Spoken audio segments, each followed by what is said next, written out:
Ladies and gentlemen of YouTube, what is up? We got some patch notes. Let's do this. Alright, welcome, one and all. Let's get rid of our countdown timer because we're done counting down.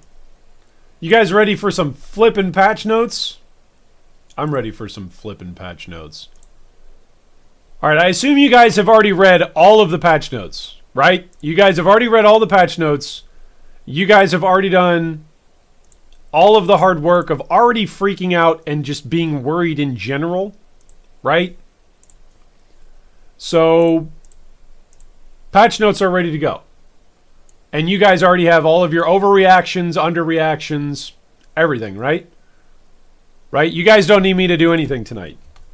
I can sit back with some root beer, some tea, and just listen to what you guys have to say, right? Because everything's already ready to go. Everything's already ready. You guys have already looked at everything. You guys have already cataloged what the word count is, right? You guys already cataloged the word count. You guys did that, right? Did you guys do that for me? You already compared the word count versus the other more recent patch notes, other relatively recent patch notes, right? We already did that. Oh, did you guys already check for Necros? Are Necros still playable? Did they kill Necros? Oh wait, what else? I'm trying to think. Other things that might be missing. Oh, did they murder Harvest? Yeah, they already murdered Harvest. We already know that, right? Harvest isn't around for 3.12. Wake up and smell the coffee. If you didn't know that Harvest was gone, hey, Harvest is gone. Let's get down to business to read patch notes now. Did they nerf my builds when I asked for buffs? Okay. What did they do to my boys? What did they do to my boys? Did they destroy specters? Did they make zombies unplayable? Have they done to my builds what Disney has done to their hand-drawn, beautiful, artistic films and just destroyed them with their live-action remakes? Is that what's going on here? Oh, sorry, hot take. Hot takes here. We just got hot takes about Path of Exile and about relevant cultural streaming media. That's all we got going on here tonight, ladies and gentlemen. That's all we got. All right, welcome, ladies and gentlemen. Tonight's opening monologue is brought to you by my tea. It's quite good. Quite good. So, we get this night 4 times a year. Hello and what is up, YouTube? My name is G3Iron. Welcome to a Patch Notes live read and react. Then we will reread and react and overreact to those rereadings. That's what we do here on Patch Notes night. For whatever reason, the Path of Exile community, and I haven't been able to figure it out, but I've been thinking about it for some time. For some reason, the Path of Exile community has a special affinity for patch notes. Maybe it's because they bake in a whole bunch of goodies and balance changes and meta shifts into the patch notes. But for whatever reason, there is something very, very special about tonight. It's something like prom night mixed with Christmas, mixed with a really good birthday, mixed with, well, you know, patch notes. Typically, games, when they release patch notes, it's like heavy informational stuff that's oftentimes technical, and the community doesn't really necessarily enjoy reading it. In fact, the vast majority of the community, if they interact with patch notes, are going to interact with patch notes that will then be condensed into a too long didn't read version that will then be converted into some sort of streaming clip on YouTube or on Twitch, which will then be condensed into a highlight compilation of clips from that particular patch notes reading.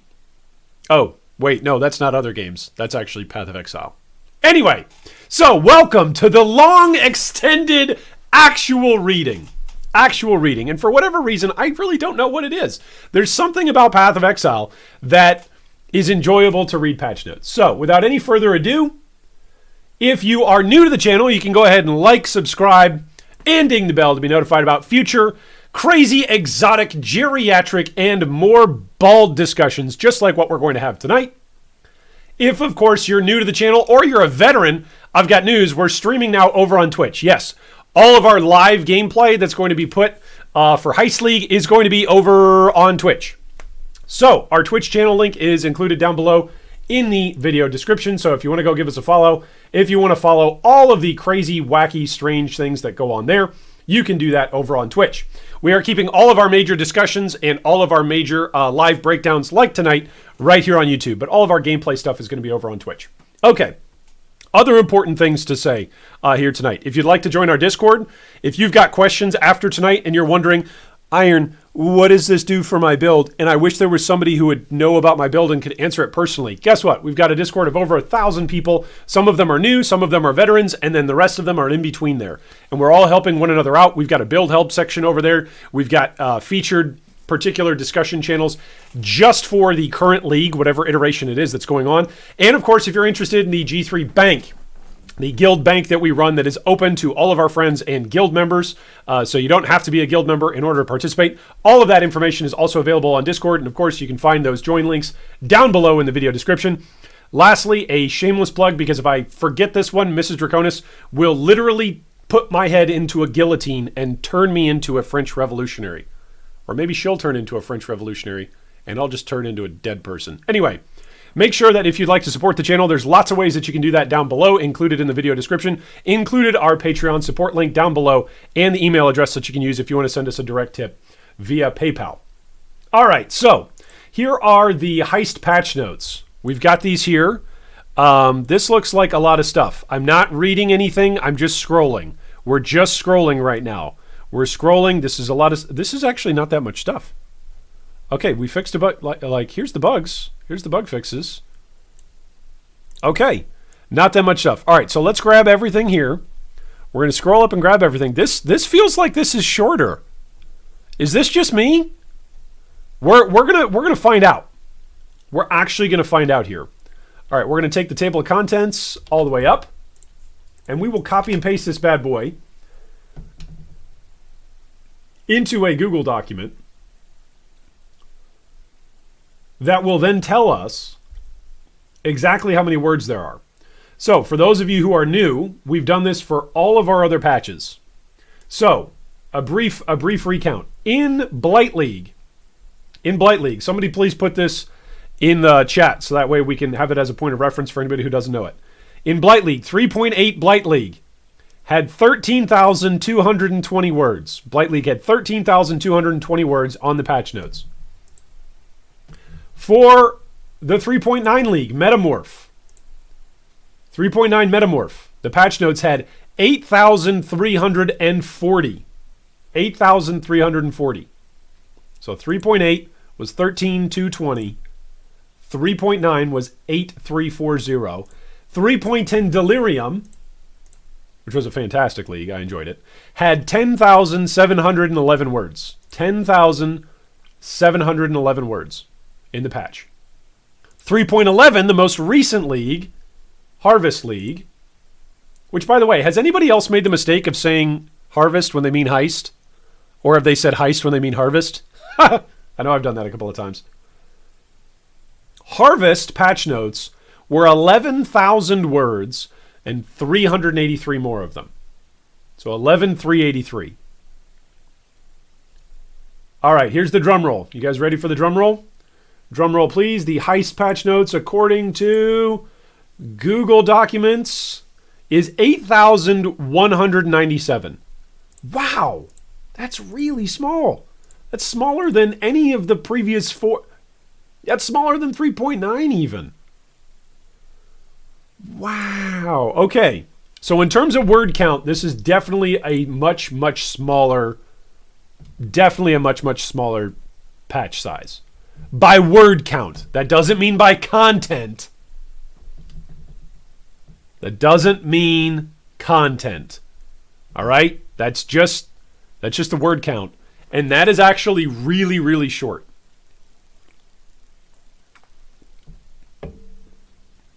Just by way of comparison.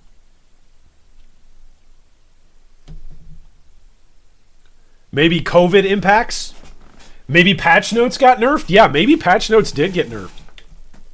You know what? What makes me paranoid about that, though, if patch notes actually got nerfed, like in terms of their size? If patch notes are actually smaller, the thing that makes me scared about that is that just means, I guess basically what that just means is that we're going to have information that got changed, but maybe we're not told about it through patch notes. We're going to have to experience it in-game. You guys know what I'm saying? Like that's what worries me there. That just gives me a little bit of worry there. Which, by the way, that happened during Harvest and that happened during Delirium. There was stuff that came out that we discovered through playing the game. Things that were nerfed or changed that were not included in patch notes. So that's not an indictment on Grinding Gear Games. Please don't hear what I'm not saying. Please do hear what I am saying now. I flipping love Path of Exile. I love this game. That's not just an emotional statement of I enjoy this game or this game brings me joy or happiness. Do what brings you happiness. No, that's not what I'm saying. I'm saying I love as in like I take actions to hopefully further the improvement of this game and the community in this game. Right? Like that's one of my personal goals, right? Is to help other people enjoy and learn this game. So I love this game. So don't take that as a knock on GGG or Path of Exile. But there are times where things are left out of patch notes and we've got to discover them in game. That's something that does happen. And in a game this big with this much replayability, it's bound to happen. Okay.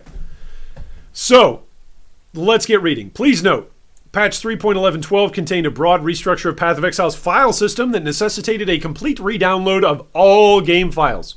If you did not update the Path of Exile game client in the week prior to the release, this update will be very large. We suggest you begin the update process early. All right, so ladies and gentlemen of the baldest and best Path of Exile community, or rather of the best baldest Path of Exile community, fellow bald brothers and sisters, do not get caught on launch day with patch 3.11.2 as a download that you need to download. You will be forever sitting in queue. You won't get to play when you think you get to play. All right? So go do yourself a favor. After we read patch notes tonight, especially for those of you who are watching on mobile data or if you're using a Hotpoint access or something like that, wait until you're done watching reactions and stuff to patch notes, and then go download 3.12 or 3.11.2. All right, here we go. Heist Challenge League. Challenge Leagues are a great opportunity for a fresh start in a new economy. All of your old characters and items are still present in the standard and hardcore leagues, but you're encouraged to join the new leagues, complete challenges, and demonstrate your mastery in Path of Exile. In the Heist Challenge League, you'll travel to the Rogue Harbor to hire skilled thieves in order to pull off elaborate and risky heists. With their help, you'll infiltrate secure facilities, work to bypass security systems, and steal valuable artifacts. You'll need to be careful not to trigger the alarm or the facility will go into lockdown and you will be swarmed by its guards. When this happens, you'll need to make a mad dash to the extraction point or you'll lose everything you stole along the way. Which, by the way, this reminded me a lot of Heat Signature when I played Heat Signature today. I was like, is this basically Heist League? And it kind of is. Kind of is. Anyway, real quick, Morty, real quick. 3-month Heist League, real quick. Come on. You'll be back in time for school. No, you won't. You'll be back in time for Christmas. Successfully completing heists lays the foundation to pull off a thief's ultimate goal. A grand heist. Is that like a grandfather? Like first you have a little heist, and then you have when a mommy and a daddy heist love one another, and then they have little heists, and then eventually they become a grand heist. Is that what that is? For these, you'll need to accumulate heist markers, gather intel, and train and equip your crew. Intel and markers can be used to reveal the details of blueprints, which contain the secrets of elaborate facilities, which will allow you to find more reward rooms and plan Which rogue expertise? All right, great. Grand Heist will offer exclusive rewards like trinkets, alternate quality gems, replica unique items, experimented base types. Why isn't this, by the way, grammatically, why isn't this experimental base types? Why is it experimented? Does that mean that the base type has been experimented upon? Right? Is this like an insight into the lore? That this was a base type of one type and then it was experimented upon?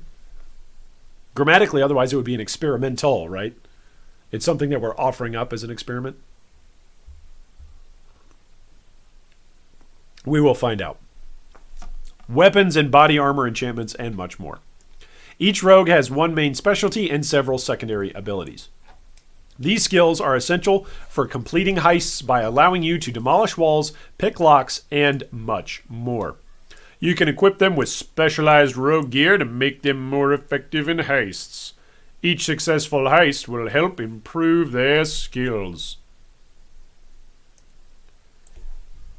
All right, that's not new information. The new Challenge League will include a set of 40 new challenges. When you complete 12 challenges, you will receive the Nanet's Hood, Huck's Helmet, and Venderi's Helmet effects. When you reach 24 challenges, you will receive the Heist Cat Pet. At 36 challenges completed, you'll receive the Heist Portal effect. These microtransactions are only obtainable in this league. From the 19th challenge onwards, and for every third challenge after that, you will receive pieces of the Heist Totem Pole decoration to display in your hideout. Cool. All right, major new content and features. Here we go. Added a new intelligence skill gem, Blazing Salvo. Fires projectiles that impact around a targeted location. The impact areas can overlap, hitting a target multiple times. The further away you target, the wider the area across which projectiles can land. Okay, that makes sense. Added a new intelligence skill gem, Void Sphere. This is the one that everybody's been raving about. Oh my goodness. Welcome to everybody joining us a few minutes late. Welcome. It's okay if you're late. I've just now started just because you've arrived. Actually, I was late tonight. I was late because I was doing family things. I was actually on my way back from an adventure with my 5-year-old boy. But that's not why you guys are here. You're not here to hear old geriatric stories. You're here to hear patch notes. So welcome. I'm glad you're here for that. Void Sphere creates a sphere at the targeted location which deals physical and chaos damage at regular intervals, while pulling enemies towards the center. Enemies at the center of the sphere sound like James Kirk, and they have less movement speed. Okay. That's the one where it's got a pretty large cooldown, because otherwise everybody's going to abuse the heck out of it. You guys remember Wolcen? You guys remember playing Void Sphere in Wolcen when that was busted? That was when Wolcen was still fun. Oh, I'm not allowed to talk about Wolcen. Oops. You guys will all start screeching at me and pull out whatever remaining hair I have if I start talking about Wolcen. Added a new intelligence skill gem, Crackling Lance. What's up with these words that they shoot? Crackling Lance, Blazing Salvo. Blazing Salvo, is this the new 420 meme? Hey guys, if I'm a fan of 420, does that mean I play Blazing Salvo? Sir, we've found a person in possession of some contraband. He's been using Blazing Salvo. The damage, it's too high, man. Added a new intelligence skill gem, Crackling Lance. Deals lightning damage to enemies in an area in front of the caster. Repeated casts intensify the damage dealt and narrow the range of enemies it hits. So it ramps up. It's not a channeled skill, and it ramps up. Depending on the numbers on this, that might be the new... I mean, people have been saying this since we saw it. This might be the new arc. The question is going to be, how long will this actually reach? What's the range on this thing? Because that's what has changed the meta around arc. Arc has been changed, I believe, 3 times in the last year and a half. Or 2 years. I think it's 3 times in the last 2 years. 1 damage nerf in the way how damage was applied, and then 2 range changes. 1 nerf and then 1 revision. And the 1 revision brought arc back. So we'll see.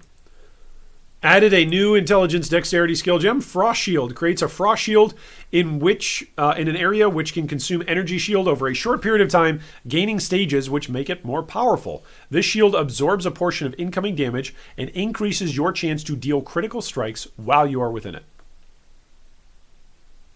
All right, so riddle me this. Riddle me this, folks. Why wouldn't, if I'm running with an Aura bot, a support character, who's already given me discipline and a bunch of free energy shield, why wouldn't I do this to increase my chance to deal critical strikes? On the one hand, you might say, well, Iron, because you're already at your like cap critical strike chance. Okay, that's fair. But especially early on, I don't know. We'll see. Like, free critical strike chance is nothing to sneeze at. Especially on League start. Especially for early in League. Added a new strength and dexterity skill gem, Splitting Steel. Consumes a steel shard to fire a single projectile that deals damage in an area when it splits on impact or at the end of its flight. Guys, I'm just going to say this right now. Ever since I played the steel skills when they were released in 3.5, they've been underwhelming. They've underperformed. It's always been a failure whenever I've played it. Stay away from steel skills. That's just my personal 2 cents.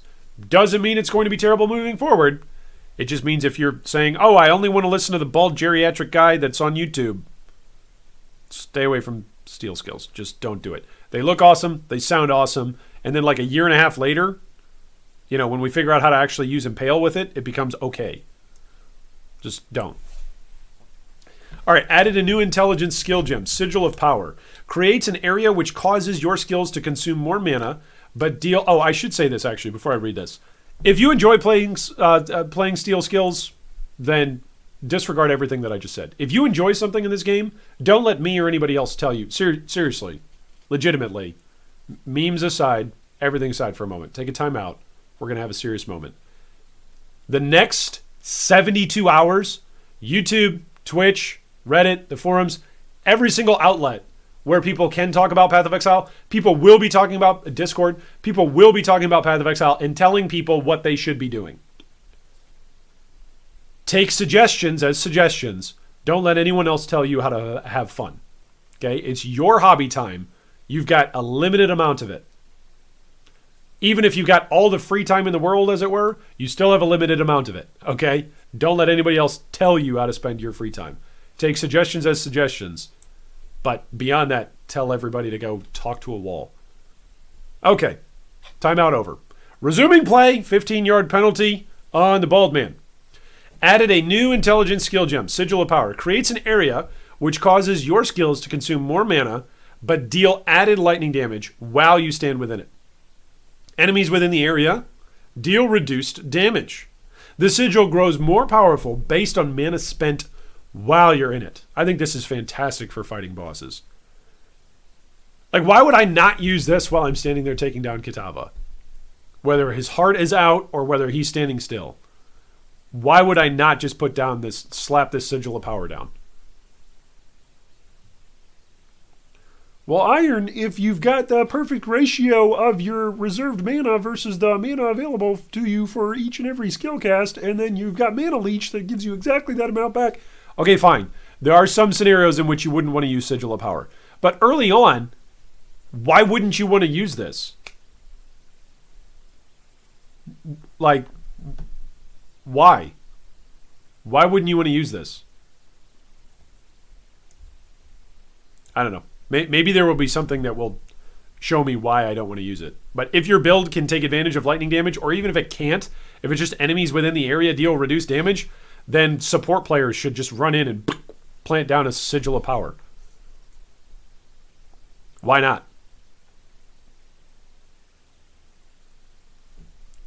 Added a new intelligence skill gem, Flame Wall. Creates a wall of fire which deals burning damage to enemies within its area and applies a secondary debuff that burns for a short duration after they leave. Projectiles you fire through the wall deal added fire damage and apply this secondary debuff to enemies they hit.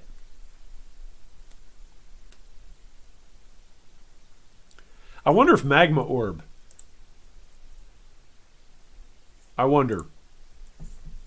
I wonder if Magma Orb is a thing that could work here. Throw up a flame wall and then just chuck all your Magma Orbs through it. It's a thing. It could be a thing. It used to be a thing. Magma Orb used to be a thing.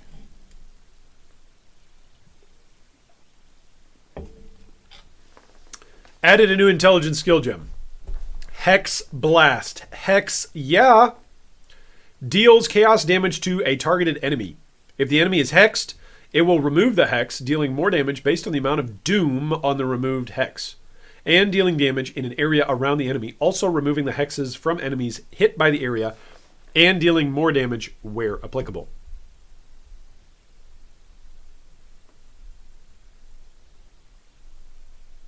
I don't see support players using this, right? Because it's a damage-based skill. Its intention is to deal damage. But I could see curse bots that are leveling on their own using this in the same way that curse bots were all very, very excited when Bane came out. Bane and Soulrend. Soulrend became much more of like the... Curse bots didn't necessarily use Soulrend to level. They were using Bane a lot of the time. But who are we kidding? What a lot of people are going to level with is still going to be Essence Drain Contagion. But people that want to use curses, this looks very interesting. Because curses are now classified into like hexes. That'll be interesting. Added a new intelligence support gem, Impending Doom Support. Causes supported hex skills to trigger Doom Blast when they are removed or expire. Doom Blast, Impending Doom. Okay, so Doom Blast deals... So Doom Blast is like a unique effect that is attached to the Impending Doom support. I wonder if they'll ever throw that on an Ascendancy. Doom Blast deals chaos damage in an area based on the amount of Doom the hex had when it was removed or expired. Cannot support triggered or aura hexes. Okay, so you can't use it on Blasphemy.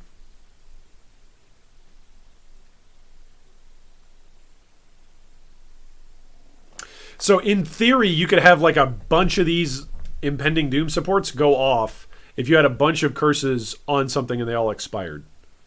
Right? Or you had some kind of way to cycle through multiple different curses. That could be interesting. That could be interesting. All right, added a new intelligence dexterity support gem. Pinpoint support. Supported projectile skills deal more damage and fire fewer projectiles per intensity. Repeatedly using the supported skill adds intensity. Cannot support triggered, vol, instant, or channeling skills. Skills which reserve mana or skills used by traps, totems, or mines. We added 28 new unique items. Added 11 new divination cards. Added 90 new replica unique items, which are twists on existing unique items. These can only be obtained through heists. Added more than 800 alternate quality variants of existing and new support and skill gems. Added a vendor recipe for a special support gem. Oh! Let's see if anybody finds it. Minor new content and features. The following skills have received visual updates. Lightning Strike, Firestorm, Ice Storm from Whispering Ice, Caustic Arrow, Smoke Mine, Discharge, and all curses. Permanent minions such as golems, zombies, and animated guardians are now saved when you log out and are automatically resummoned when you log in. Yes! Yes! Yes! The crowd goes wild. Grinding Gear Games goes in for a touchdown and they score! Okay, so realize that within the span of a year, we have had quality of life improvements to Spectres.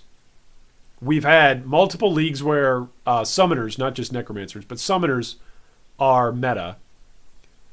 And we've had quality of life applied to all of the different various types of summons, including animated weapon.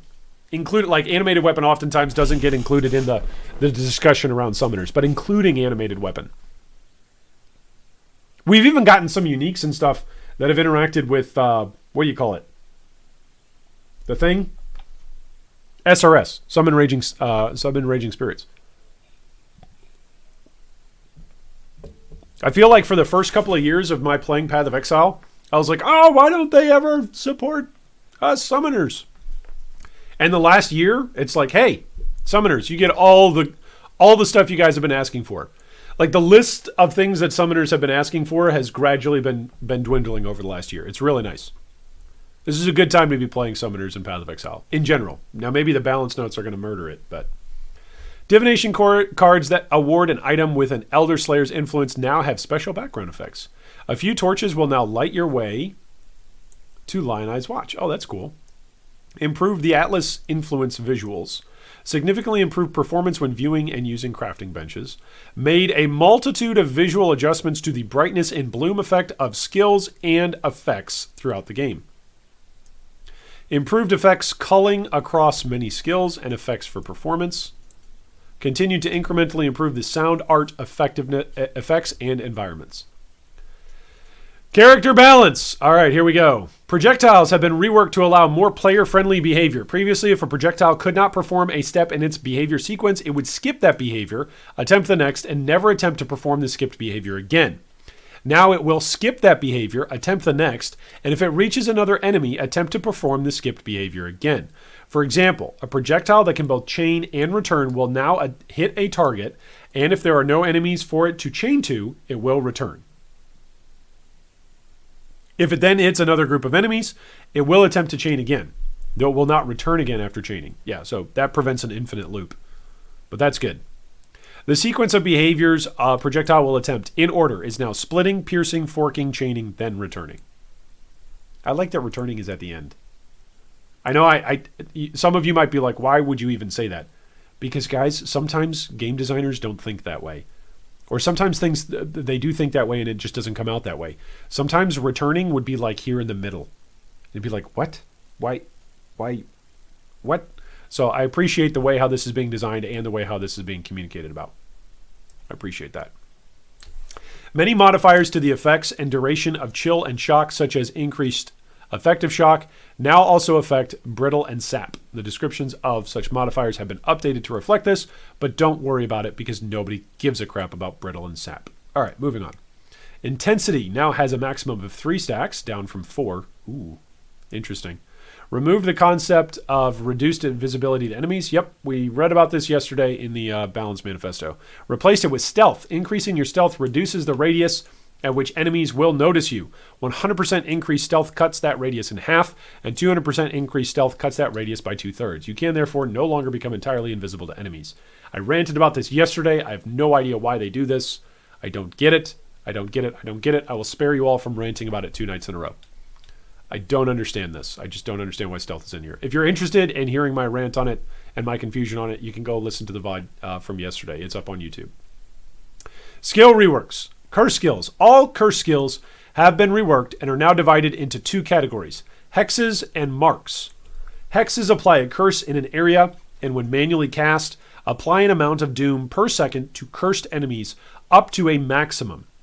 Doom increases the effect of the afflicted curse and stacks additively with modifiers to increased curse effect. Marks apply to a single targeted enemy, kind of like Death Mark. Only one enemy can be marked by you at any given time. The current mark skills are Poacher's Mark, Warlord's Mark, Assassin's Mark, and Sniper's Mark, previously named Projectile Weakness. This would just be one suggestion for clarity's sake for the team at Grinding Gear Games. Hey, can anything that has Mark in the name be a mark then? That's not a question. It's just saying, hey, can we clarify that? Like, if I'm a new player and I'm coming to Path of Exile and I see Death's Mark and I see Poacher's Mark and Warlord's Mark and Assassin's Mark, I'm going to think all of these things which are marks, but Death's Mark is not a mark, right? It's not a curse. It doesn't add curse effectiveness or interact with curse effectiveness whatsoever. It's not a curse.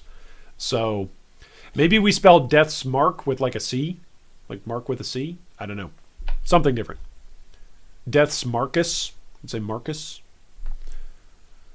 All right. Additions to the number of curses you can inflict on enemies apply cumulatively to both hexes and marks, but do not modify the number of enemies you can have marked at any given time. Thus, you can have an enemy that is affected by both a mark and a hex, but you can't mark an enemy with 2 marks, nor can you mark 2 different enemies. Okay, interesting. Items and enemies which previously reflected curses will now only reflect hexes.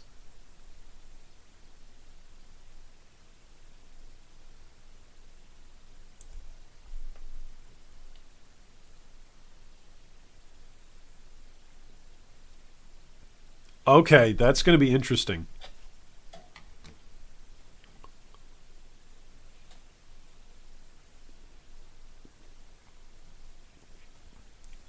Monster rarity no longer affects the efficacy of marks. Monsters deep in the Azurite Delve also no longer reduce the efficacy of marks on them.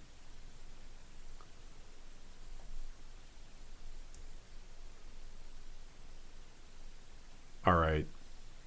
Don't be shocked if one of the starters we recommend is going to use curses. Don't be shocked. Yeah, so it's hexproof, not markproof. Yeah, exactly. Well said. Well said. All right, steel skills. Lancing steel, shattering steel, and splitting steel have been terrible since their release, and they now can consume steel shards to cause bonus effects. Steel shards are gained through the Call of Steel skill, which causes all nearby impaled enemies to release their impale spikes and deal damage around them. If there are no impaled enemies nearby, your build sucks. Call of Steel will create steel shards over time. Every steel skill grants Call of Steel as well. You can have up to 12 steel shards at a time. Okay. Interesting. All right, so here's Assassin's Mark. This is what it does now. Enemies afflicted with Assassin's Mark will always grant a power charge and significant amount of life and mana when slain. No longer causes cursed enemies to take increased extra damage from critical strikes. Cursed enemies now have a 100% chance to grant a power charge when slain.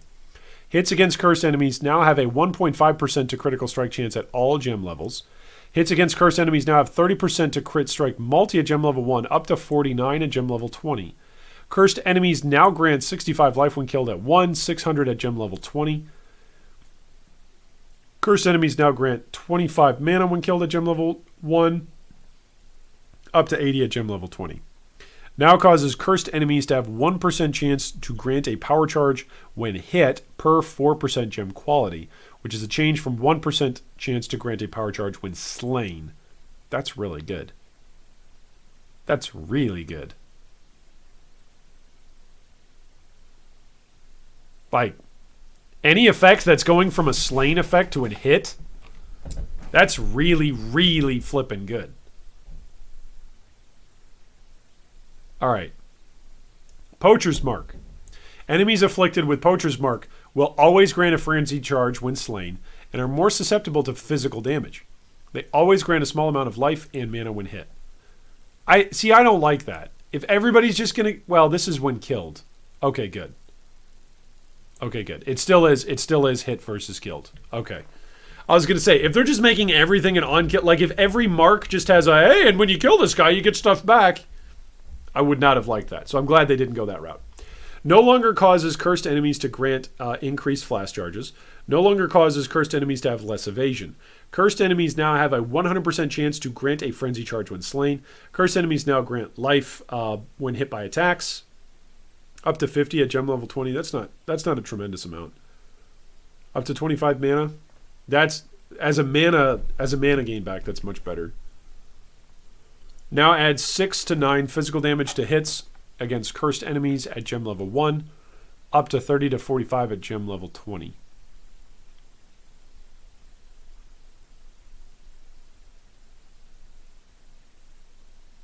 See, so these marks are very clearly being aimed at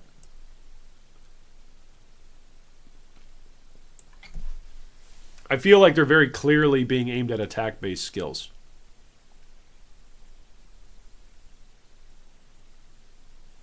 Maybe not. Maybe not. There are some spells, right? There are some physical spells out there as well. I feel like marks are definitely not going to be used, though, by curse bots, right? Curse bots now can't really be called curse bots. They're going to be called hex bots. Cursed enemies now have -20 to physical damage reduction at all gem levels. Now causes cursed enemies to have a 1% chance to grant a frenzy charge when hit. Yeah, I like this change from an on-kill effect to an on-hit effect. That's a lot of player power that's baked into that. It's a lot of player power that's baked into that. Because now anybody can just slap this into their build. Seriously, anybody. Anybody can slap a mark into their build and go get their base 3 power charges, 3 frenzy charges. Why not? You don't have to worry about like just this minuscule % chance from killing something. You can do it from hitting something. Some of you are going to say, oh, Iron, but if you're hitting something and not killing it right away, doesn't your build suck? Okay, fine. I'll give you that.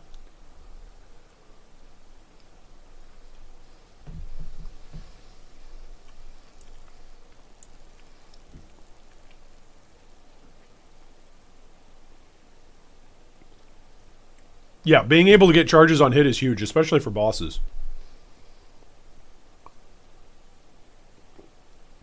I wouldn't say there were a ton of builds, but there were some builds that would get into a boss room and be like, oh no, I'm going to lose all my charges. And now you can be like, nope. No, I'll maintain my charges while I'm fighting a boss. It's kind of like what flask management used to be like against bosses. All right, Sniper's Mark. No longer causes projectiles to pierce or knock back cursed enemies. That's actually kind of a bummer because the knockback is what I used on my Agony Crawler build. My Occultist Agony Crawler build. I just would knock everything away from me while my Agony Crawler was killing it. Cursed enemies now take 16% increased damage from projectile hits at gem level 1. Remember, whenever Path of Exile says enemies take increased damage, that's a lot.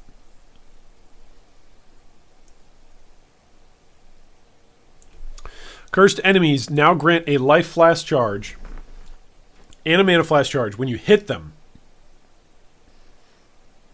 What? Just straight up? It's a life flask and mana flash charge when you hit them? No more than once every 0.5 seconds at all gem levels. Okay, but note that this only applies to hits from the source of the mark, not, for example, your minions. Okay, that's fine. You can smash your flasks and then refill them. Smash your flasks again and refill them. That's fantastic. Projectiles which hit cursed enemies now split towards 3 additional targets at gem level 1 and up to 4 additional targets at gem level 20. So it's one additional target difference in between gem level 1 and gem level 20. Ah, it's so funny. It's funny to see sometimes the very small variance that there is in these. Yeah, everyone is a Pathfinder now. Yeah, you're absolutely right, Diego.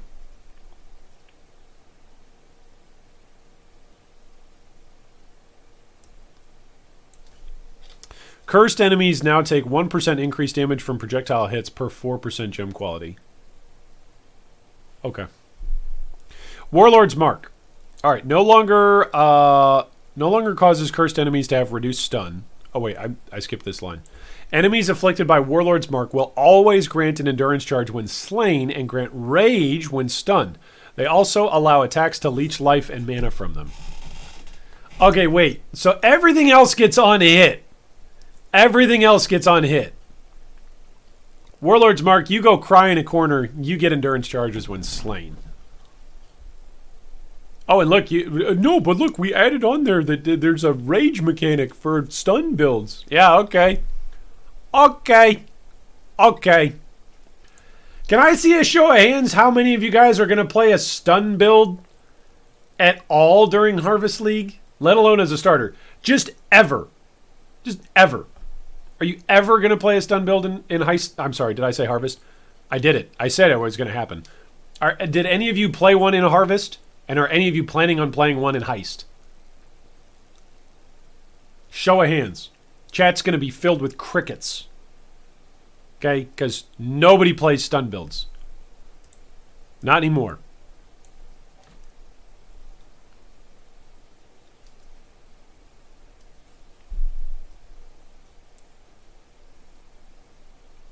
Hits against cursed enemies now have a 40% chance to double stun duration. Okay, great. Up to 59%. Yeah, but now they've got the whole stun cap thing. Like bosses have got stun cap and ugh. They did to stun what they did to stealth. They're like, "Oh, this shouldn't be in the game because people are taking advantage of stun and building whole builds around it." And so then like people did that. People built whole builds around stun. And then they're like, oh no, people are stun capping, like stun locking Shaper and stuff. Oh no, we got to get rid of that. It is what it is. I'm not upset. I'm not even disappointed. I'm not even going to give them the boomer. I'm disappointed. I'm just going to say it is what it is. It's a part of their design philosophy. Is that people find something, abuse the heck out of it, and then they pull it out of the game. Cursed enemies now grant 2% life and mana when hit. That's nice. Now causes cursed enemies to have a 1% chance to grant an endurance charge when hit.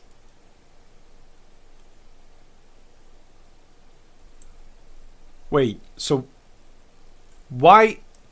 Okay, maybe this is just a wording thing. Why did they word these differently? Enemies afflicted by Sniper's Mark grant charges to life and mana flask when hit. Enemies afflicted by Warlord's Mark will always grant an endurance charge when slain. Now causes cursed enemies to have, because this just has to do with the quality. So regardless of quality, if you kill something, you get an endurance charge with Warlord's Mark now. Okay, that's fair. Totally fair. Totally fair. I'm going to back off. I'm saving my rage for when I read about the summoner stuff. As if I have any rage by the end of the day. I'm a boomer. I got 4 kids and a wife and too many jobs. My video gaming time, I don't have time for rage. I just have time for memes and enjoyment. Play Chain Hook, Stun Berserker? Yeah, okay. If I want to be depressed, I'll just go watch my local sports team. Why would I do that to myself in my free time? Play Chain Hook, Stun Berserker.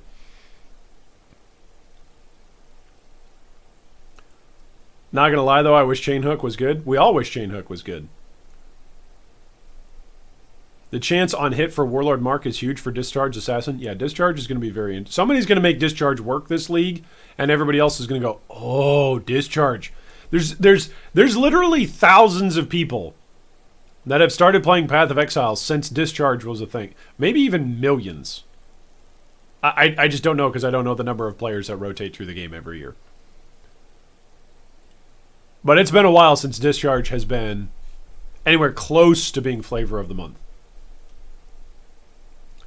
All right, Lancing Steel now fires a sequence of projectiles to make you think it's a good attack skill. It fires more projectiles based on the number of steel shards consumed by the attack. Enemies can be hit by multiple projectiles from the same attack, but subsequent hits after the first hit deal even less damage than they did before, which is going to still leave you disappointed. Now has a base attack speed multiplier of 80%. Now deals 63% of base damage at gem level 1, up to 85% at gem level 20. Now fires 3 additional projectiles. Now has 20% chance to impale enemies on hit. Oh, now that could be good.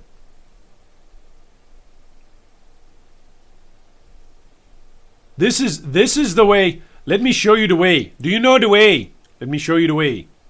The way to make any physical skill go from to is to give it impale chance.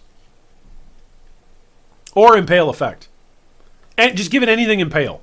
That's literally what they did after 3.5. Like impale came in as a mechanic, and it was amazing. It was amazing how quickly everybody went from, even Mathel went from, hey, this looks really cool. Hi guys, Mathel here. I'm going to give my best shot playing this new mechanic called Impale, and as you know, I can make anything amazing, and so I'll make this amazing too. And then like 3 days later, he gave up on his League starter during Betrayal, trying to build an all-physical stacking build on League Start, during Betrayal. And the only reason why I know Mathel did that is because I was trying and searching for anybody that was trying to make that work, because that was the League starter I picked, and I couldn't make it work, and I was trying to find somebody to follow and go, how are they making it work? And I was like, oh, if Mathel's giving up on this early, I don't feel bad about giving up on this early. So then they've tweaked Impale, they've added Impale, they've reworked Impale, they've given Impale support on the passive tree. This is how you make something that sucks become amazing. You give it Impale stuff. It doesn't matter if it's down. What's down? What are you guys talking about? You guys are talking about Discharge? No. Don't tell me that Discharge was nerfed. No. Go away. Evil. Go away. Oh, you're talking about this. It was 30% chance to Impale on hits? Yeah, my point is from a design perspective, the 20% chance versus 30% chance, it doesn't matter. It's Impale. There's Impale on the skill. That's the thing that's making the skill. None of the rest of this matters. It's, does the skill have Impale? Yes or no? In 2020. Like, imagine playing a physical-based build. I guess you could play the various bleeding builds. But imagine playing just a pure physical build that doesn't Impale. Like, this is the whole skill here. Is how good can you make this skill interact with Impale? That's always the since 3.7. Was it Synthesis that Impale already got rebounded?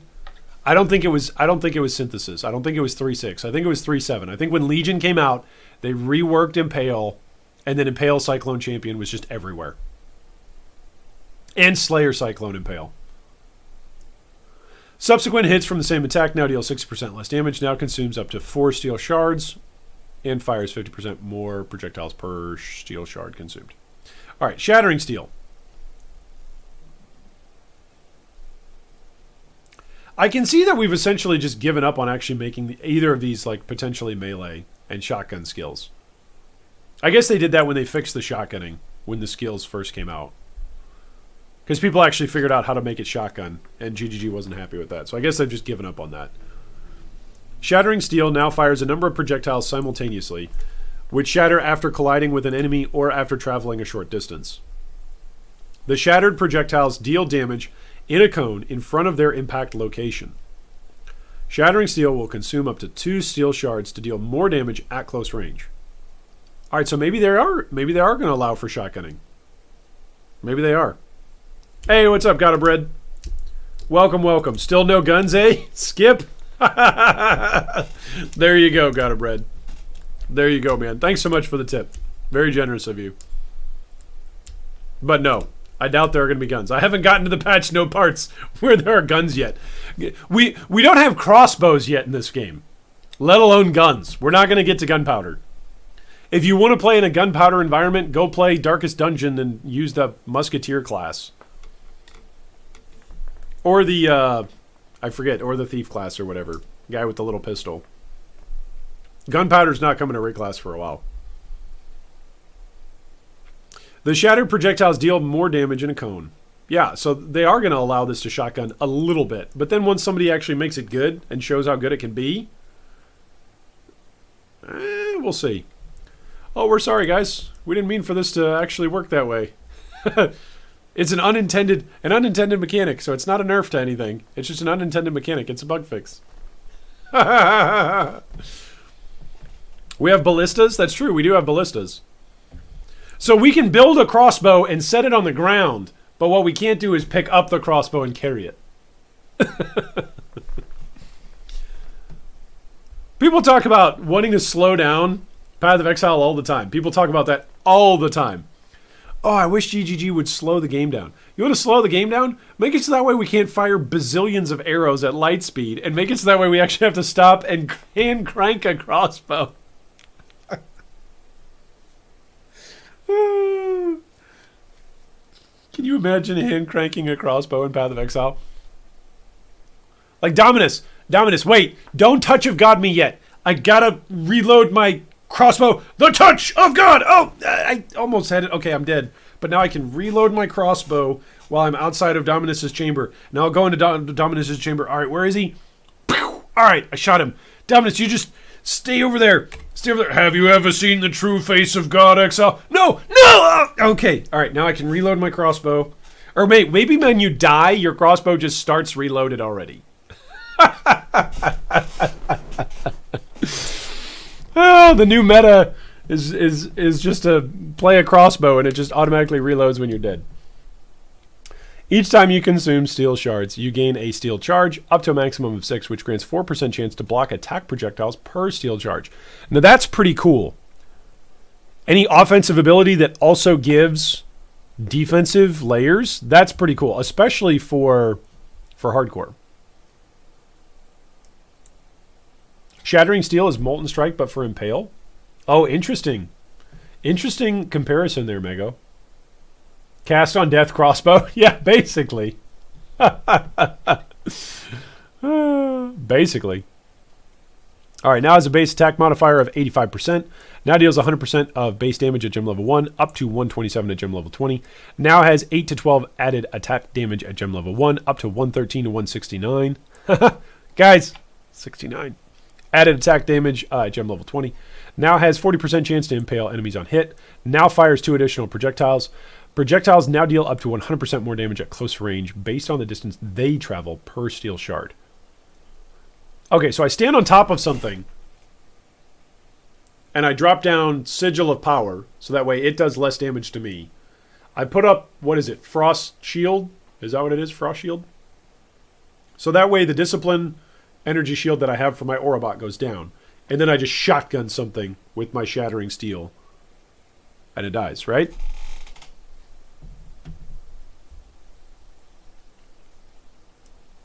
Now grants 1 steel charge when you consume steel shards.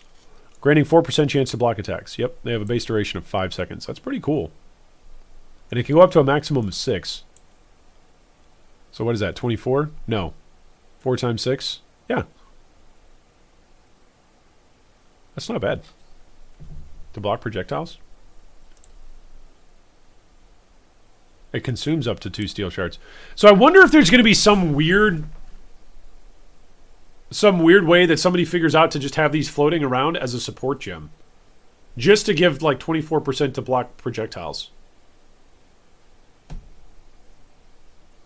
Nah, because you got to consume these in order to gain them.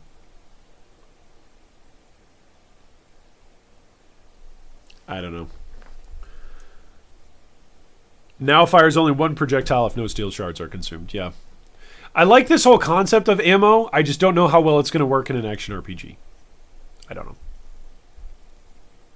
I shouldn't say in an action RPG. I like the concept of ammo. I just don't know how well it's going to work in Path of Exile. We'll see. All right, Firestorm now calls down a large meteor that impacts the targeted location, followed by a series of smaller impacts at set intervals over the storm's duration. The base power of the spell has been significantly raised, so you are now limited to 3 firestorms at any given time. Any new storms created will replace the oldest. Now requires level 28 at gem level 1, up from 12. Please be aware that existing low-level characters with Firestorm socketed may have that gear slot disabled until the Firestorm gem is removed. Okay, so if you've got any level 12 to 27 characters in Standard, be aware you might not be able to use some of your leveling gear. Now has a mana cost of 13, up to 25 at gem level 20. That's pretty low. When you think about it, you can only have 3 active at any given time. So let's say you throw all 3 down, that's only 75 mana. Is it possible to play Firestorm in an Archmage setup? We're just like, here, use all of my mana. Rage all of my mana with these 3 storms. And then they just do a bunch of damage. Now has added damage effectiveness of 50%. Now deals 22 to 33 fire damage at gem level 1. Up to 207 to 311 fire damage at gem level 20. Now has a base duration of 1.4 seconds with 1 impact of every 0.2 seconds.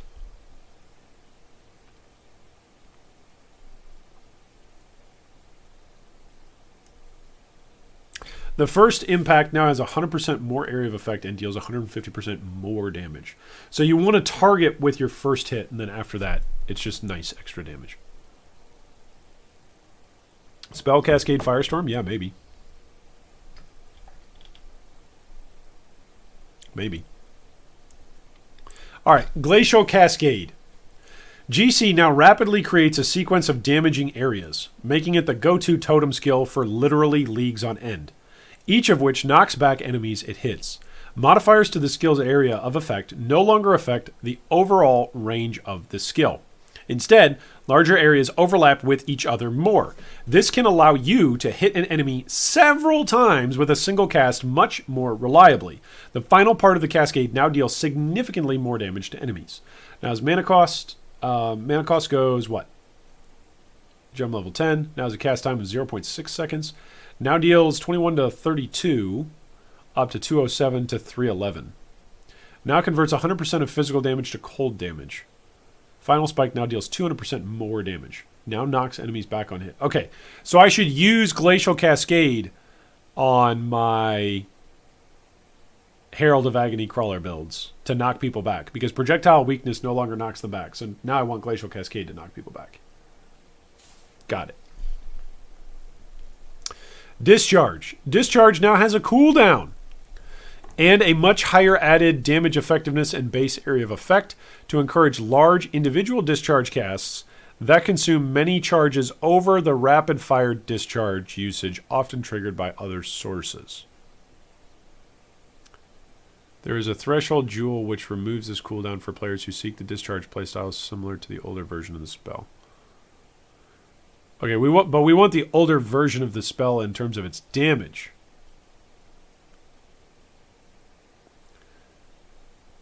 Did they nerf my build when I asked for buffs?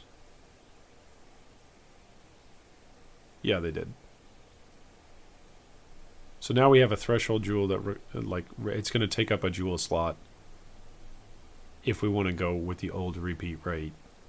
Or we can just deal with a cooldown.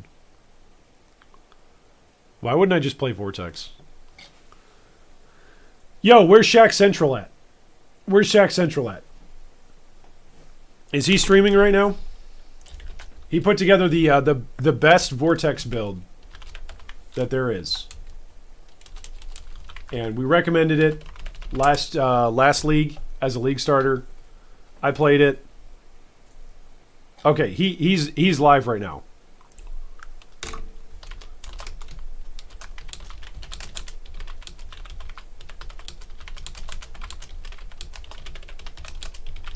I'm gonna ask him, why would I play Discharge when I can play Vortex? How are you, sir? Dude, that's what I'm saying. Okay, he's saying the same thing. Why would anyone play anything when they can play Vortex? Why would they play anything when they can play Vortex? See, I'm hoping at some point tomorrow the guide title will be updated to 3.12, and this website gets like wiped at some point in the next day or two, and then all the guides start populating here. All right, there we go. So that's what Shaq Central said. Like, why would you do anything when you've got Vortex? Which of course. Link to the Vortex build. If you want Shaq Central's, where is it? Shaq Central's Vortex build. All I have to do is type in SH into my search bar, and it comes up instantly. There you go. There's his guide. His guide is probably the second or third best written guide on the forums, period, regardless of what skill. He does a great job updating it. He's got multiple great guides out there for leveling. So anyway, that's what I'm looking at with Discharge. Because essentially, for those of you who don't know, the way how you play Discharge and the way how it feels is you run into a pack and you explode everything, right? You kill the whole pack. Or you get close to the pack and you explode near the pack, which then explodes some monsters and then chains out, right? There's multiple things that you can do there. So my point is if Discharge requires you to get close to a pack now because you've got this cooldown, does he stream on YouTube or Twitch? He's over on Twitch. But I think he's got a YouTube channel. I think we referenced his YouTube, or maybe we only referenced his Twitch clips. I don't know. I'm not sure. So if you're going to run into a pack of monsters anyway, Vortex gives you a slow. Also, you can build a lot tankier playing Vortex than you can build tanky for Discharge. I don't know. All right, now has added added damage effectiveness of 450. Now deals 56 to 203, up to 394 to 1422 base lightning. Like,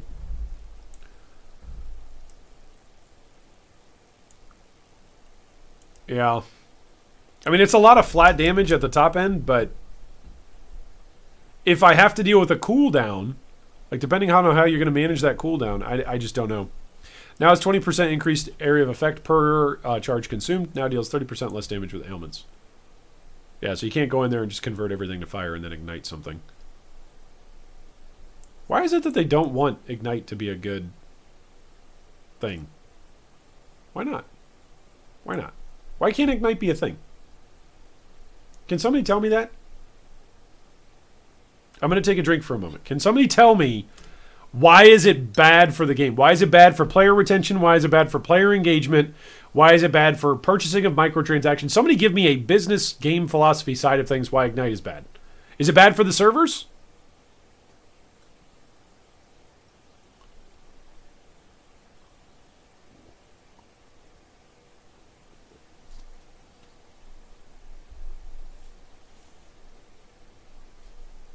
I don't understand why. Why is it that Ignite just always has to be bad now? Is it because we've had too many metas that have revolved around, Ignite in the past? I agree. I need my Onigoroshi to feed on the Ignite. Yeah, it's pretty fun. Isn't the less for triggered?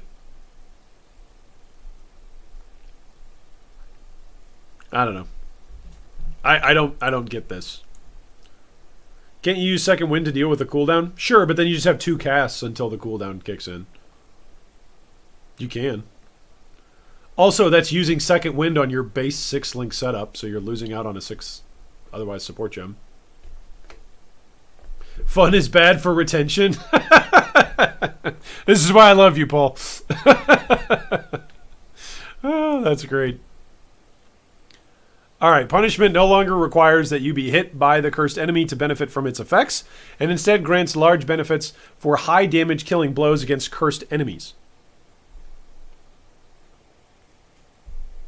Okay, so the bigger the hit that kills something, the better bonus we get. No longer causes cursed enemies to grant more melee physical damage on melee hit. No longer causes cursed enemies to grant increased attack speed on melee hit. No longer causes enemies to have minus 20% to physical damage reduction. Now causes cursed enemies to take 15% increased damage while on low life at gem level 1, up to 88% increased damage at gem level 20.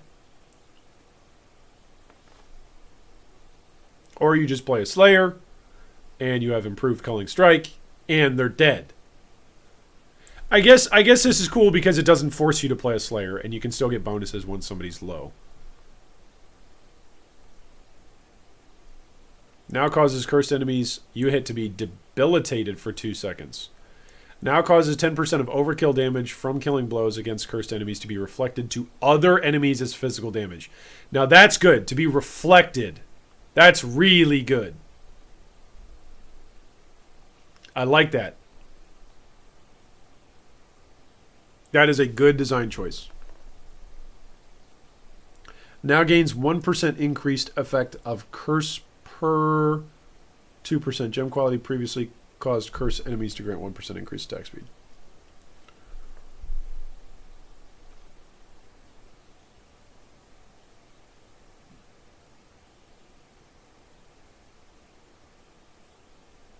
So it can get up to 10% increased effect. So that would be 11% of overkill damage. Also, is this 10% of overkill damage from the killing blow? So essentially you want to get something to 1 HP and then kill it with your next hit, because then 10% of that overflow damage explodes.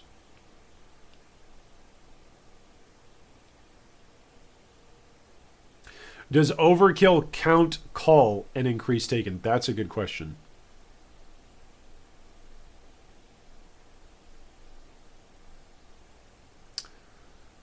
Can minions trigger overkill for punishment?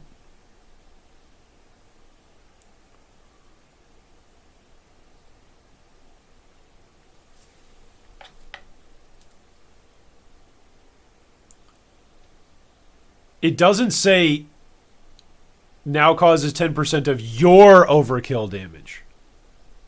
It might say that on the gem. We'll see that when the gems get released. That's actually a good question. Put punishment on blasphemy and then just start running through packs and let your zombies blow everything up. That's interesting. Are all gems going to get alternative quality gems or only some of them? I think based on the fact that there's 800 of them coming out, I don't know, maybe there will be some that don't get an alternative, but I think there's going to be a lot that do.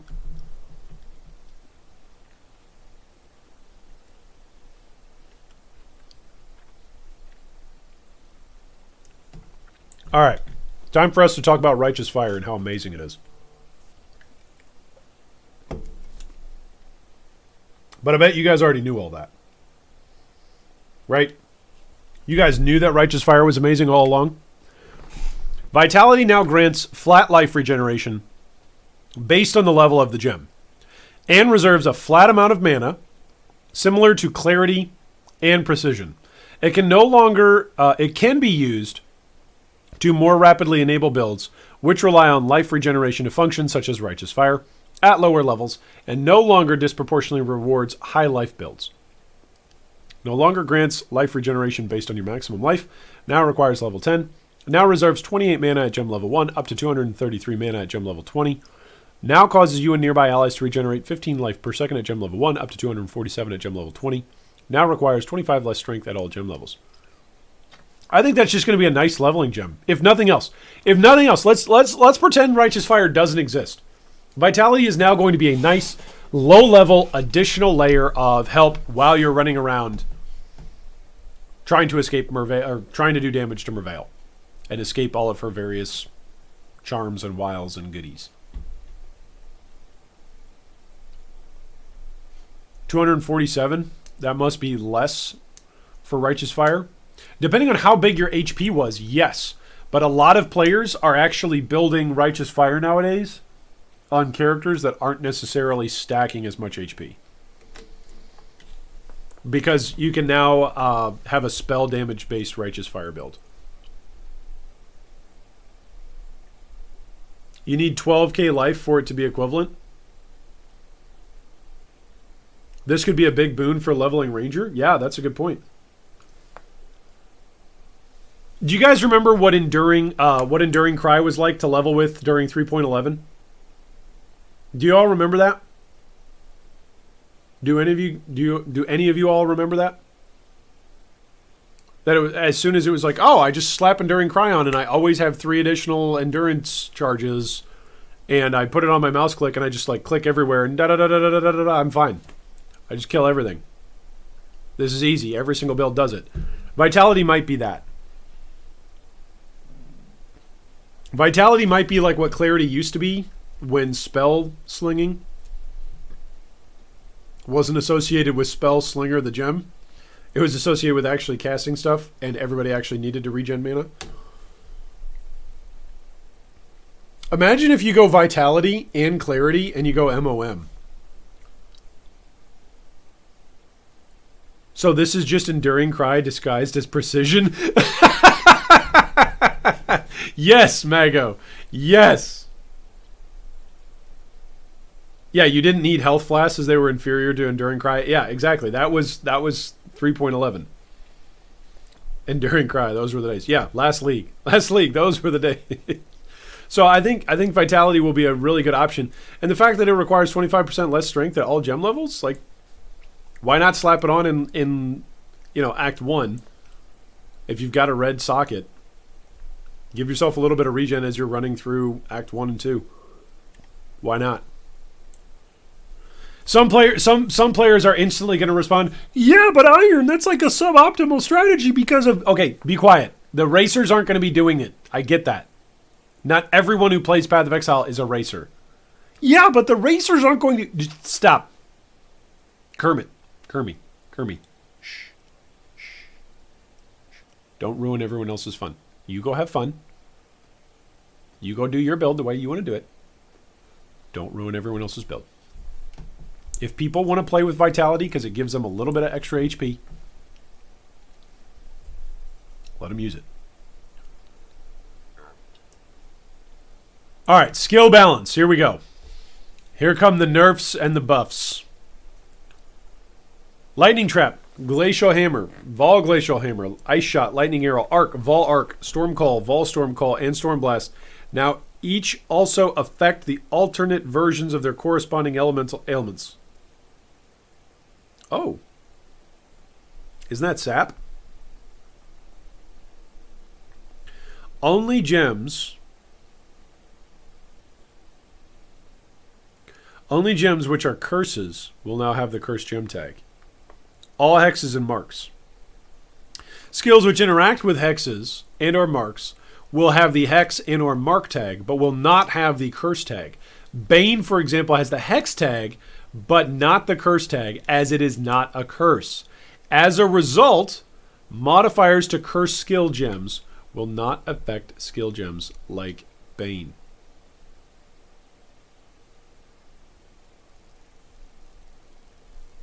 Okay. Give it to me straight. What's going to melt Cirrus? What's going to melt Cirrus? What's been melting Cirrus since 3.9 and since he came out? Summoners? Any kind of... Honestly, any kind of Impale build that can stack enough Impales quickly to trigger them? Like to trigger max Impale effect?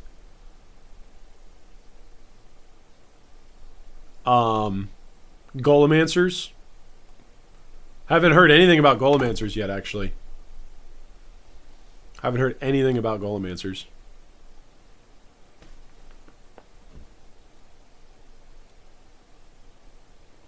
So, that's just some of the things.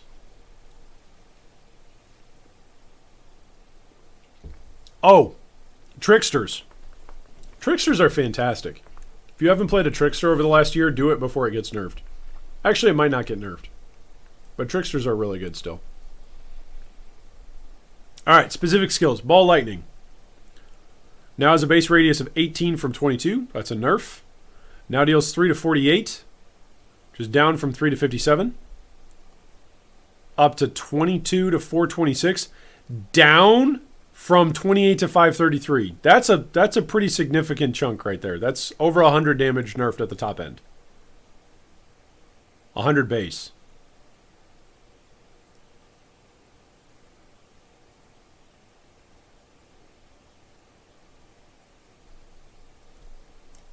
Clarity now requires 25% less intelligence at all gem levels. Oh, that's nice. Everybody when you level, go do yourself a favor. Use Vitality and use Clarity.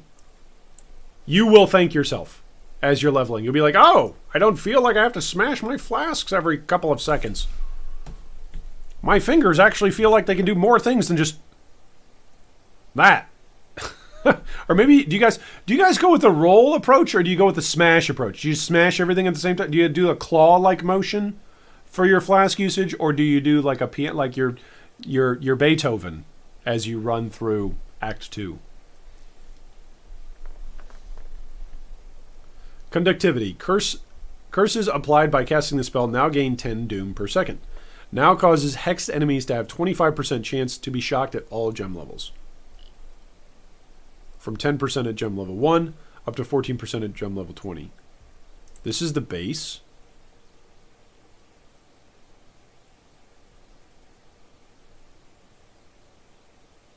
That's good.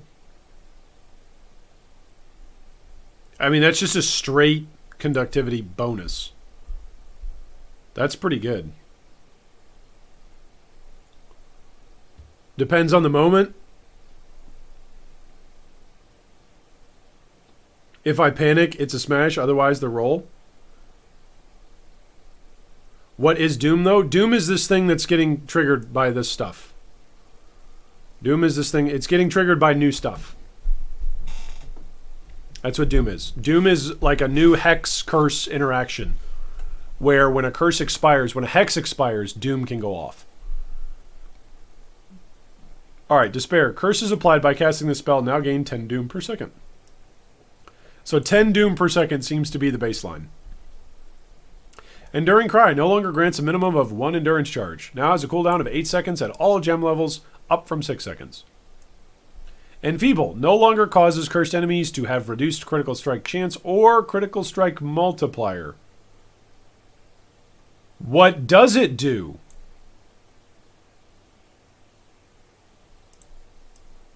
Curses applied by casting the spell now gain 10 Doom per second. Now gains additional radius as the gem levels up. Guys, I'm going insane. Guys, what's the point of Enfeeble now? Don't you run Enfeeble temp chains in hardcore to stay alive? Precisely because of this? Yeah, enemies have reduced accuracy. Enemies have reduced critical strikes.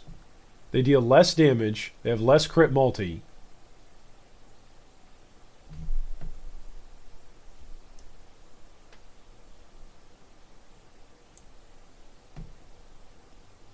Maybe they're going to move that onto an alternate... That's what they're doing. They're going to move it onto an alternate quality gem, right?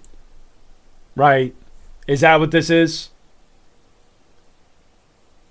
Is that what this is? They're just going to move this onto a new quality? That's a big deal, guys.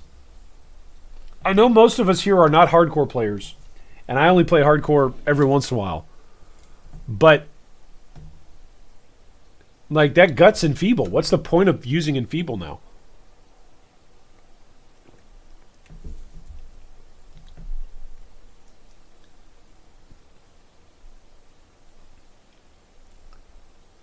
I don't think the accuracy debuff is worth it. That's just my humble opinion. Like, I don't want to get hit with crits in hardcore. And if I do get hit with a crit, I want it to not hurt as much as it could. That's a big change. Maybe it's not. Maybe it's not. Maybe I'm overreacting. What do I know? Why do I care? I'm a softcore boy this league. But for those of you who play hardcore, I feel bad. Flammability. Curses applied by casting the spell now gain 10 Doom per second. Now causes Hex enemies to have 25% chance to be ignited at all gem levels.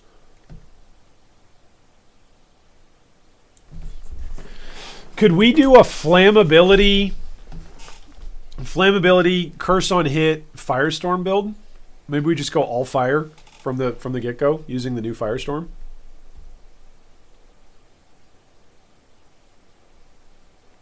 I guess you still have the less damage on Enfeeble. Yeah.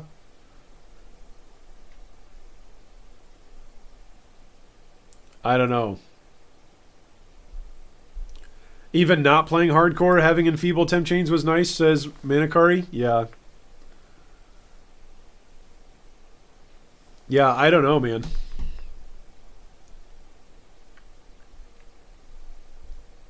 It's going to be interesting. Frostbite does the same thing. Now causes hexed enemies to have 25% chance to be frozen at all gem levels.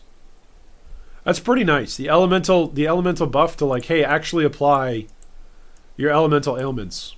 We might actually see, as much as I was complaining about elemental ailments in relationship to Discharge, we might actually see some elemental ailment builds this league. Phased Run might as well not exist in the game. No longer grants reduced visibility to enemies. Now grants 100% increased stealth at all gem levels.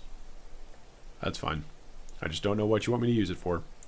Precision no longer has a strength requirement. Now requires 22 dex at gem level 1, up to 119 dex at gem level 20. Does anybody use Precision level 20? I think there's a couple of builds that do. Temp Chains. Doom 10 per second. Now gains additional radius as the gem levels. Now gains 1% increased effective curse per 2% gem quality. Vulnerability no longer causes attack hits to have a chance to maim curse enemies.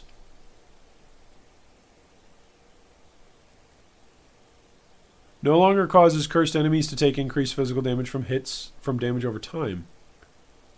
Now causes ailments inflicted on cursed enemies to deal damage 20 times faster.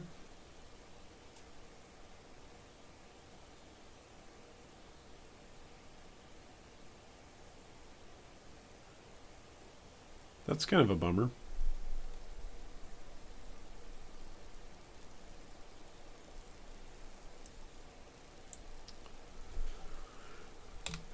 Yeah, that's kind of a bummer there. All right, Vol Impurity of Fire. No longer grants reduced damage taken of their respective damage types for Vol Impurity of Fire, Ice, and Lightning. Now instead grants 5% to their respective maximum resistances at all gem levels. Which is smart because we actually have a hard cap on maximum resistances, so it makes sense that we did that. That's to kill immortal builds. If you ever make an immortal build, by the way, anyone in the G3 community, if you ever make an immortal build, I'm telling you right now, you can feel free to tell me that you've made an immortal build, but if you tell me you make an immortal build, probably expect me to ask you, hey, can I show that off to the community? Feel free to tell me no. But the community loves immortal builds, and GGG loves nothing more than destroying immortal builds. So if you don't mind having your immortal build shown off and then destroyed, by all means, let me know. It really is kind of, it's kind of sad, but it also makes sense. Like if everybody plays the immortal build, then the entire game just becomes stale, right? But a lot of immortal builds still require, like, still have a player skill threshold. So it's kind of interesting to see that whenever there's an immortal build that comes out that gets featured, it just gets shot down. Curse on hit support, now named Hex Touch support. Hex Touch? Are we League of Legends now? Do we have Hex Tech? That's what I want to read that as. Hex Tech. Now only supports Hex Curse skill gems. Oh, so we can't curse on hit our marks anymore.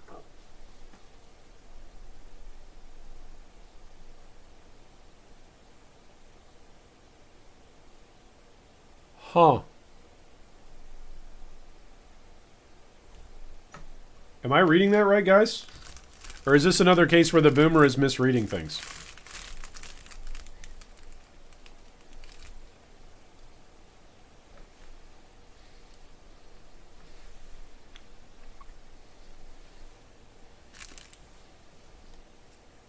I mean, I am a bald, soon-to-be blind boomer. Maybe I'm just misreading this.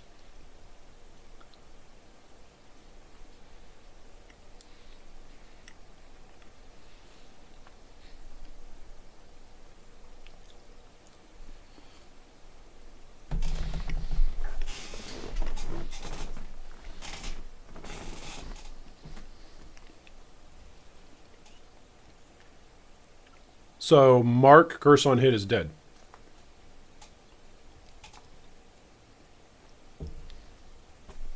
Okay. So, hey, we're going to give Marks this amazing ability to generate all of the different charges that are available in the game on hit rather than on kill. Also, you're going to have to manually cast them.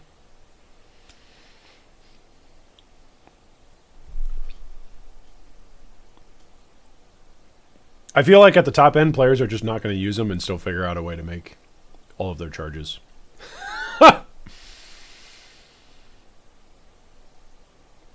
Blasphemy or Skitterbot Ring for Marks? I didn't think you could use Blasphemy on Marks anymore. I thought it said that Marks could not be supported as auras. Somebody correct me if I'm misremembering that. See, some people say, Iron, you're not correctable. I'm totally correctable. Correct me on that, please.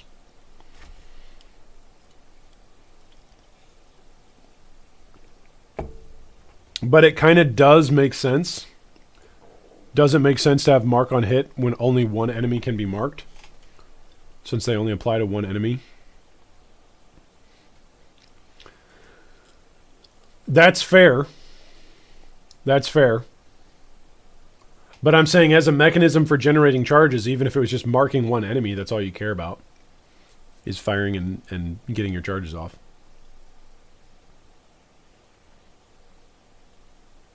It's kind of already hard to generate charges, and it's getting harder. Yeah.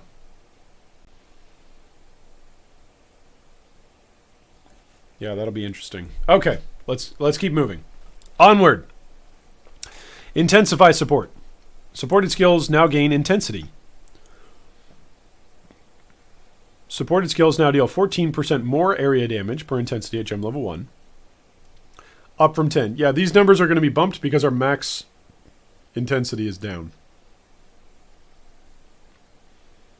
Less area of effect. Yeah, and we're down to 3. This is no longer tied to the support gem, as skills such as Crackling Lance can utilize intensity. Oh, okay, so intensify in general. So for instance, you use Crackling Lance, but you wouldn't use Intensify in Crackling Lance because it's already got Intensify built in. Deathmark support, now renamed Predator support. Oh, that's cool. Renamed to Predator support to signify that it is not a mark skill. Hey! You know, guys, I'm so glad that like an hour ago I made this suggestion and Grinding Gear Games already heard the suggestion. This is great. Now grants the signal prey skill previously called Deathmark. Hey! Now that's pretty cool. Grinding Gear Games. Always exceeding expectations. That's really cool. I think that's really cool. Alright, Spell Slinger support. Yep, we already knew about this nerf. Now has a cooldown of 0.6 seconds from 0.5 seconds.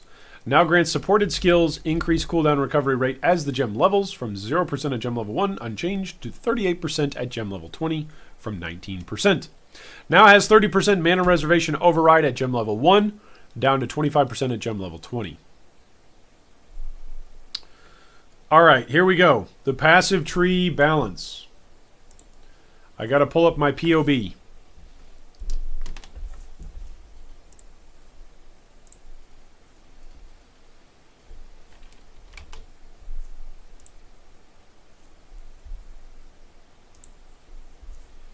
Pulling up POB.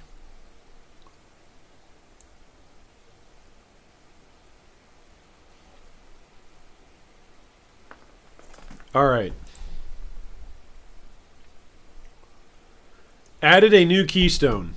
Doomsday causes hexes you cast to apply to an area, applying the hex to all enemies in it for over its duration. The hex area gains its maximum doom after a short secondary duration. All right. So do some of you guys remember the conniption that I had over the passive tree in the patch notes during Harvest? I had a bit of a temper tantrum and pretty much tilted from then on out because they didn't tell us what the changes were to the passive tree inside the passive notes, inside the patch notes. They just said, hey, here's stuff. We're not going to tell you what it used to be and compare it to what it is. It's just, here's stuff. So I'm very, very glad. It looks like here there's already, well, there's not that many passive tree changes, but they're already telling us what they are in comparison to what they were. No, they're already telling us what they will be in comparison to what they are. There we go. The Glancing Blows Keystone now causes you to take 65% of damage from blocked hits, changed from 50. It has been moved so as to make it more difficult to acquire via the Thread of Hope Jewel. Aha! That's the thing that we said. We were saying that yesterday. I don't think it's the percentage of blocked stuff that Glancing Blows makes it powerful. I think it's the positioning of it. But if they're only changing the position because of the Thread of Hope Jewel, it's going to be interesting to where it goes. Did they move it like just slightly off kilter so that way no Thread of Hopes could touch it? Or are they going to reposition it somewhere in the tree in another spot so it'll cost certain builds more passives to get to? Yes, Starko, summoners can now log out on League Start campaign and not have to resummon. Yes, it's amazing. There has never been a better quality of lifetime to play a summoner than now. Also, don't forget that, what, 1 league, 2 leagues ago? 1 league ago. Mrs. Draconis had our most recent child in between now and then. So everything's kind of fuzzy. But I think it was last league, right? We got 350 new. No, it was Delirium. It was Delirium, right? We got 350 new Spectres. So there's never been a better time to play a Spectre or a Summoner character. Lots of options. Glancing blows now in the Ranger area would be funny. Yeah. I mean, then you might look at it and go, okay, nobody's ever going to use it. But... Alright, Divine Flesh, obtainable via the Glorious Vanity unique jewel, now grants 5% to maximum chaos resistance, down from 10%. The Skittering Runes cluster has moved just below Heart of Thunder. The notable now grants plus 10 to maximum doom and 10% increased effective curses. Why? Why nerf curses? Why is it that whenever GGG says they're going to rework something, they nerf stuff? Alright, so where is Skittering Runes? There's Skittering Runes. Wasn't that much curse effect to begin with. Heart of Thunder. Where is it moving to?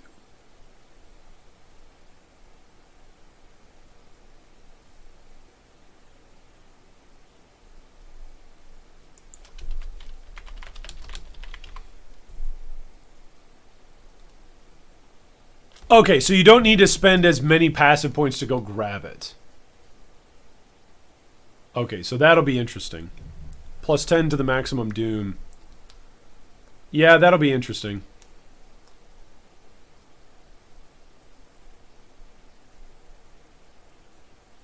Yeah, doom plus also the curse effectiveness. Yeah, it'll be good. No, it'll be good. I guess I'm just thinking of that project that I did during Delirium where I was like, how much curse effectiveness can we get now that we've got Delirium jewels, cluster jewels? It'll be good. 5% really isn't that big of a change, especially with that many passives moved. Like, it used to be that you would either anoint Skittering Runes or you would spend like 10, 12 passives to get down there and get it. So that's not going to be bad. That's going to be fine. I wonder how many people are going to League start with curses.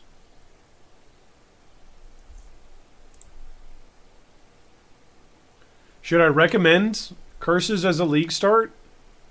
If I recommend curses as a League start, then more people will play it. No, wait. Maybe people don't like the builds that I recommend. So I should recommend curse-based characters. And that way then I can play. Then replays the curse-based character. Maybe. Evil wheels are going around in my head. We're thinking. We're thinking. Bane isn't the only curse-based character.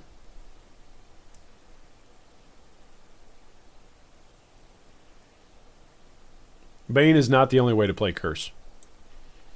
But it is one way to play Curse. You're right. The Hex Master cluster has moved to the left side of the tree next to Disciple of the Forbidden. Okay, where's that? Disciple of the Forbidden. Oh, that's all the way top left. Okay. Yeah, so they're moving all of the curse effect. They're like localizing all of the curse effect into that top middle portion. You're going to have so many flippin' passive nodes available to you now. You don't have to stretch out your tree. It now has 3 small passives before the notable. The entry passive now grants 5% increase effect of your curses. The 2 passives before the notable each grant 50 increase percent doom gain rate. The notable now exclusively applies to hex skills. They are really trying to push us to use Doom, and I might be stupid enough to do it.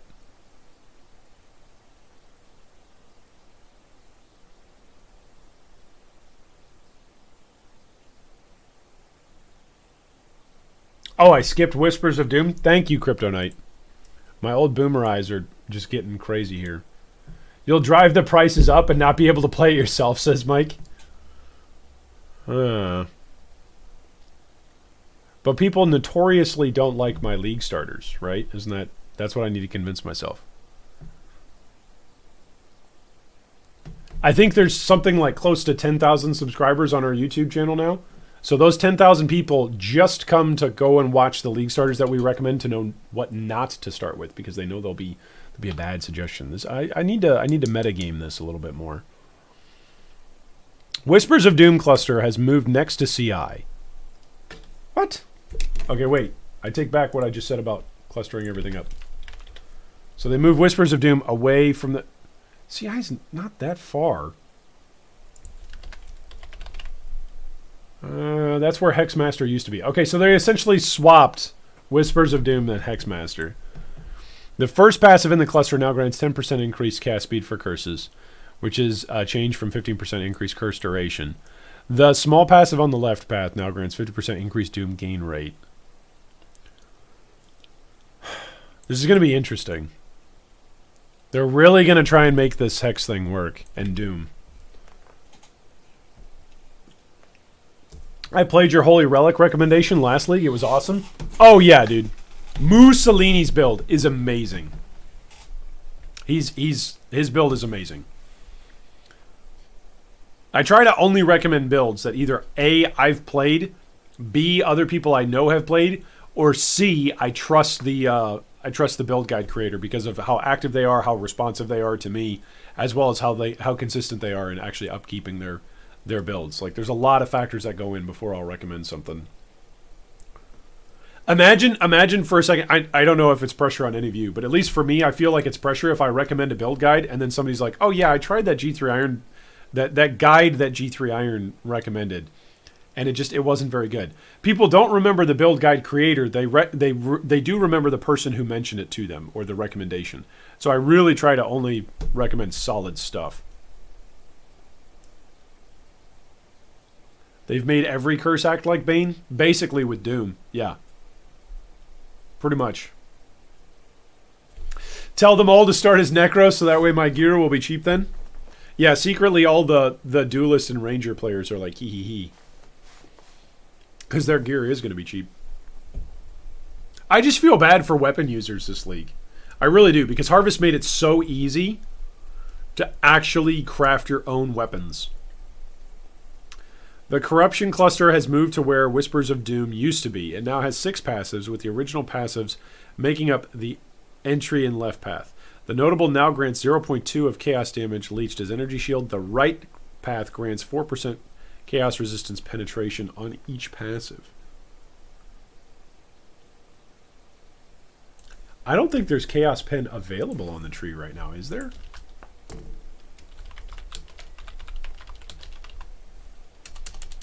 I don't think there is. Is it all just up in Withering Presence? No, that's not even pen. That's just damage over time multiplier.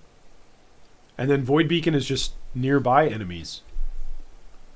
I don't think there is such a thing as Chaos Pen on the tree. Is there? I'm looking at it right now. I don't think there is.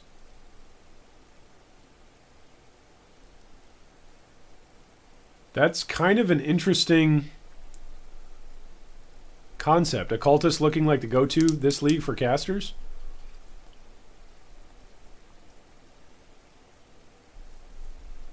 I mean, and here's the thing.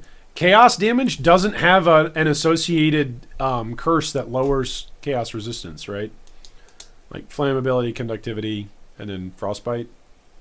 Those are all the elemental curses that relate to their resistances. Chaos doesn't have that.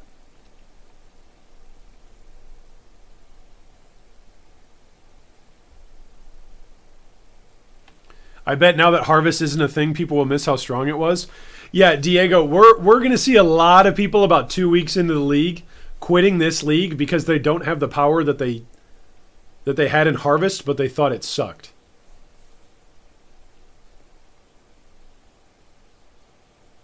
Serpentine Spell Slinger on the tree. 5% chaos pen for spells.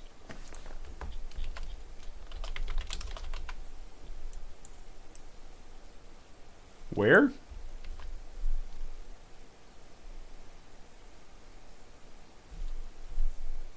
Oh, what am I thinking of? Did I miss something?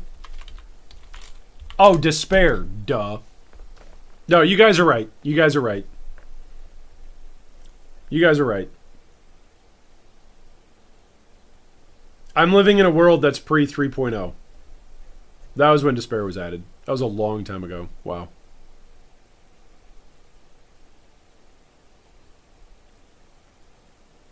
Yeah, so I guess... Okay, so...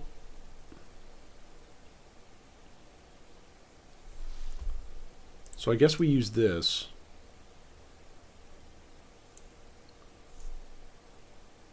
So what's going to be the rotation of skills?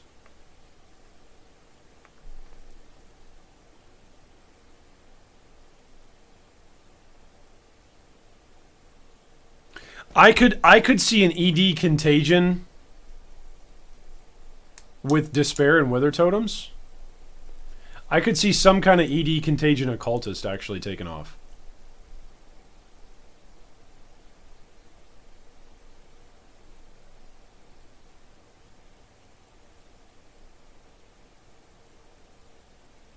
I could see that.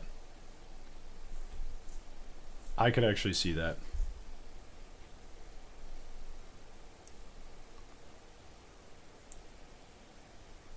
Yeah. Yeah, I think maybe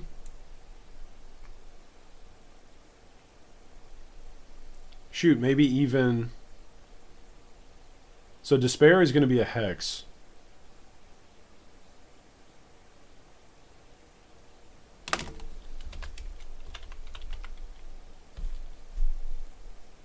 Oh, what is that? That's unique items. Yeah, so it's like everything else. It's 10 Doom per second.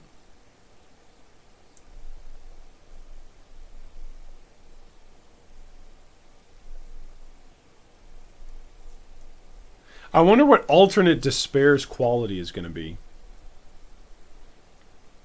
It's usually cursed enemies take 0.5% increased damage from damage over time.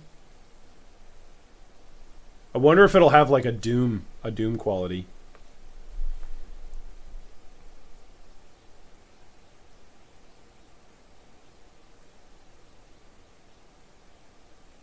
Then again, maybe I still just go Vortex.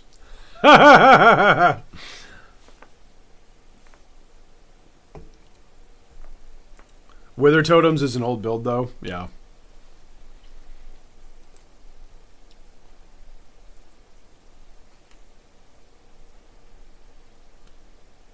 Yeah, it's just fallen out of favor, but it's still solid.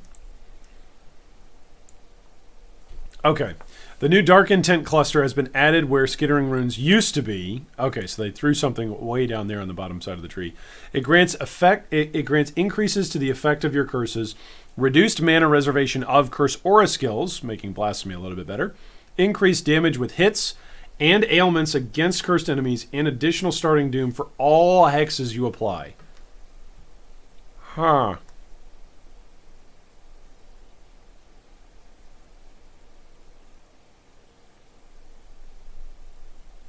So you go...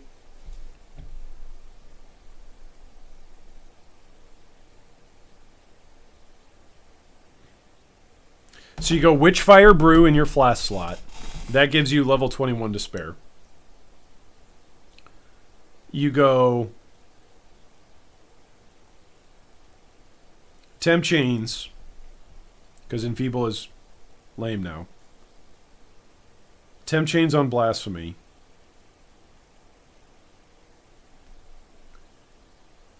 Malevolence, right? Malevolence for your damage over time. Aura, so that's only 2 things that you need to reserve your mana.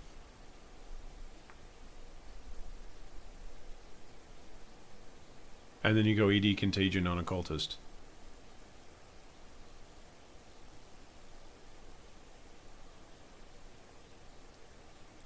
Does Witchfire Brew apply Doom? That's a good question.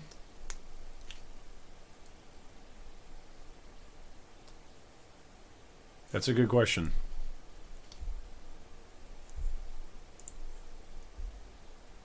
I feel like starting Doom for all hexes you apply is really good, though.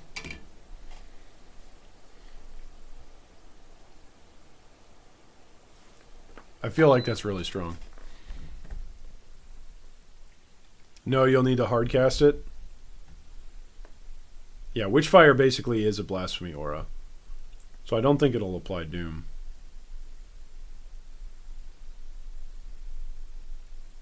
Yeah, we'll see. We'll see. The new Mark of the Week cluster has been added to the southeast of the Ranger and grants increased cast speed for curses and causes hits against marked enemies to have increased critical strike chance. Oh, that's nice. So every mark has increased critical strike chance. It also causes marked enemies to have reduced accuracy, take increased damage, and grant additional flash charges when slain.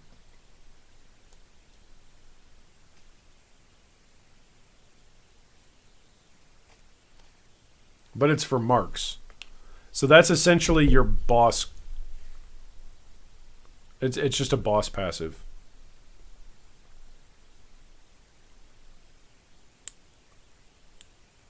Yeah. It's going to be really interesting. This is going to be interesting. The new Marked for Death cluster has been added to the southeast of the Duelist. It grants increased effect of your curses, culling strike against marked enemies, and increased damage with hits and ailments against enemies marked by you. All right, I'm just going to say this. I like this when they start to spread stuff out enough on the tree that it's not like, hey, there's one curse cluster that's on the opposite side of the tree that your normal Ascendancy and your normal tree would want. So just use your oils in order to anoint that one cluster. Or, you're going to have to really hamper the rest of your tree in order to get this. I like when they spread enough stuff around that it's like, hey, there are other Ascendancies that might want to take advantage of this stuff too.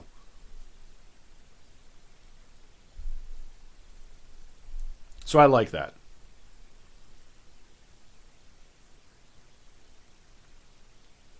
I like that. RQD2 says, G3, have you thought about which build you're going to league start with? Tried and true or new? I mean, the Occultist, all this Hex stuff has got me very interested. I'll say that. There will be a Mark Ascendancy in 2.0? Maybe.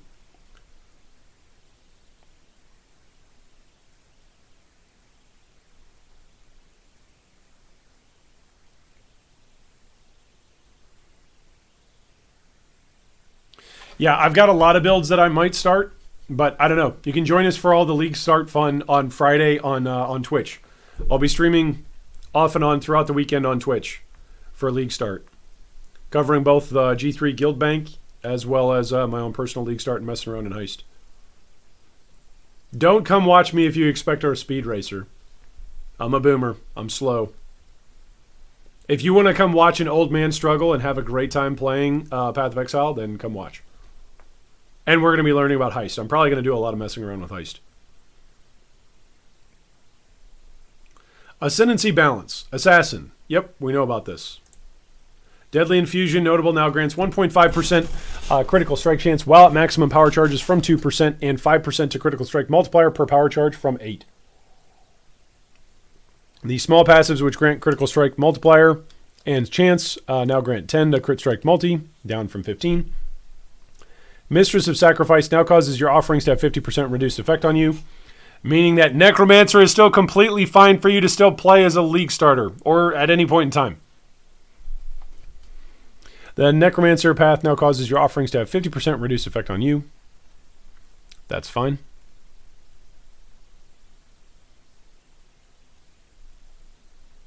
Item balance.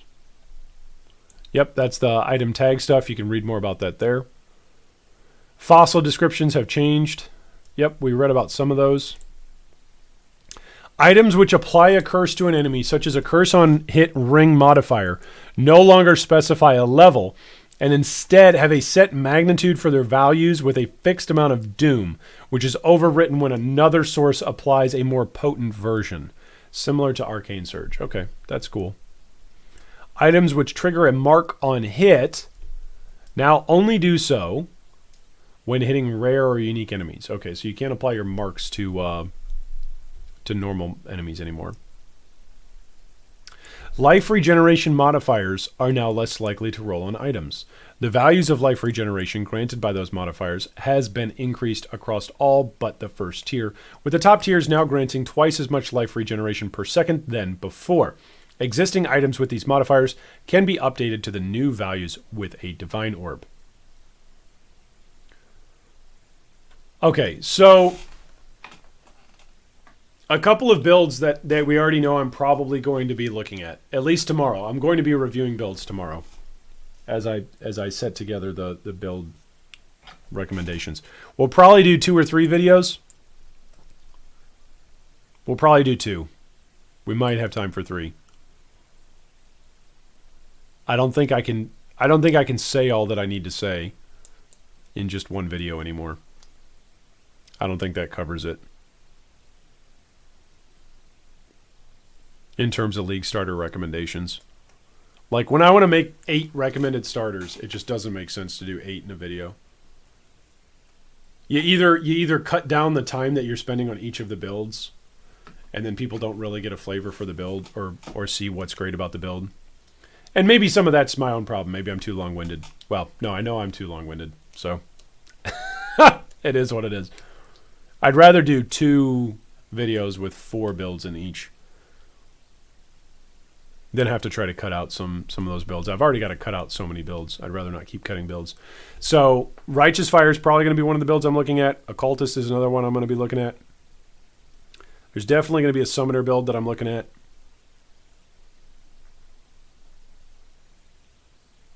There might still be a Brand build. Brands haven't been mentioned yet. So a nice strong early Brand build.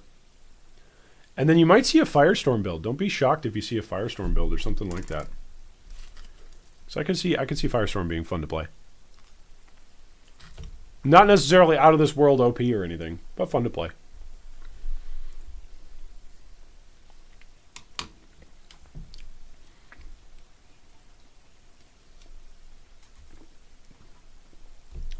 How about Righteous Fire Occultist? I mean, the trick there is that, like, what is it? Isn't it Malediction? Or no, Malediction is the extra curse. Void Beacon. Like, Void Beacon is chaos and cold resistance. I'm not sure how you'd make RF work on an Occultist. Just in terms of actually, I mean, anything can work in Path of Exile, but how do you optimize it? Crusader-influenced items can no longer roll a physical conversion modifier if the item already has one. The Labyrinth Enchants, which grant reduced mana reservation for Vitality, now grant 20% and 30% reduced mana reservation, up from 14 and 20%. Existing items with this enchantments are unaffected. The Lancing Steel's primary projectile pierces 3/5 additional targets. Lab enchant has been replaced with a new enchantment that grants an additional projectile. Nice. Lancing Steel has been replaced with a new enchantment giving 20 to 30% chance to not consume steel shards. Existing items with this enchantment are unaffected. Nice. Shattering Steel, 20 to 30% chance not to consume shards. Okay. And 30 to 40% of Glacial Cascade's physical damage converted to cold. Replaced with a new enchantment granting 6 to 10% of physical damage as extra cold. Huh. Interesting.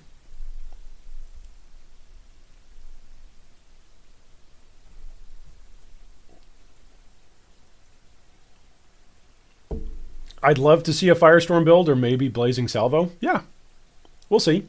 Sometimes League starter builds are recommended because, hey, this build can get you to level 90 and get you started into yellow maps, but it's not necessarily, hey, go push and take down Awakener level 8. It's called a League starter. That'll probably be my opening monologue for that video. Hey guys, G3 Iron here. I'd like to make 4 recommended builds for you for the upcoming 3.12 Heist League.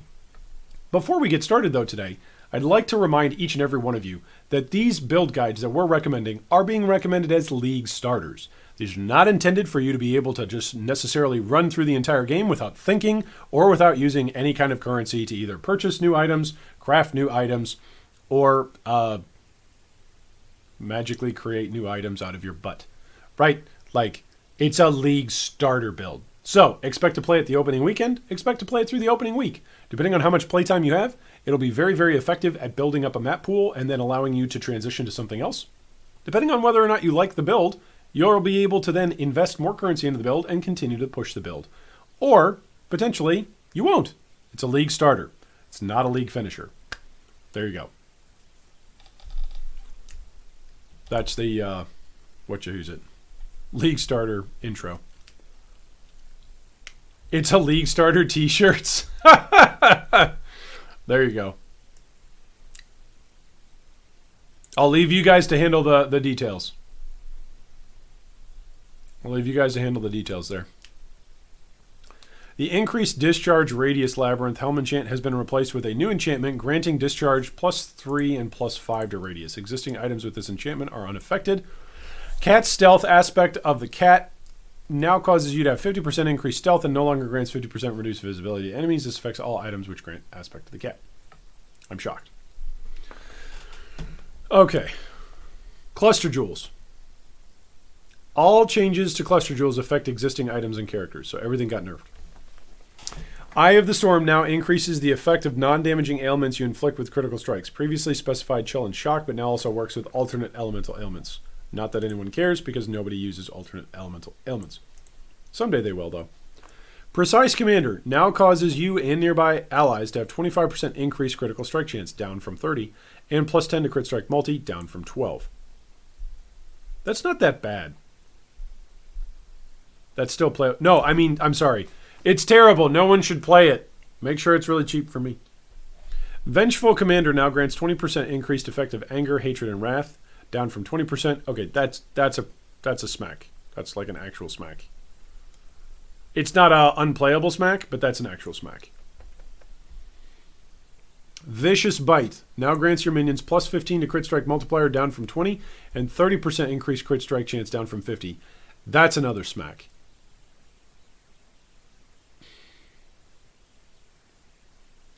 That's another smack. Remember yesterday how I said we're going to have to wait and see the numbers?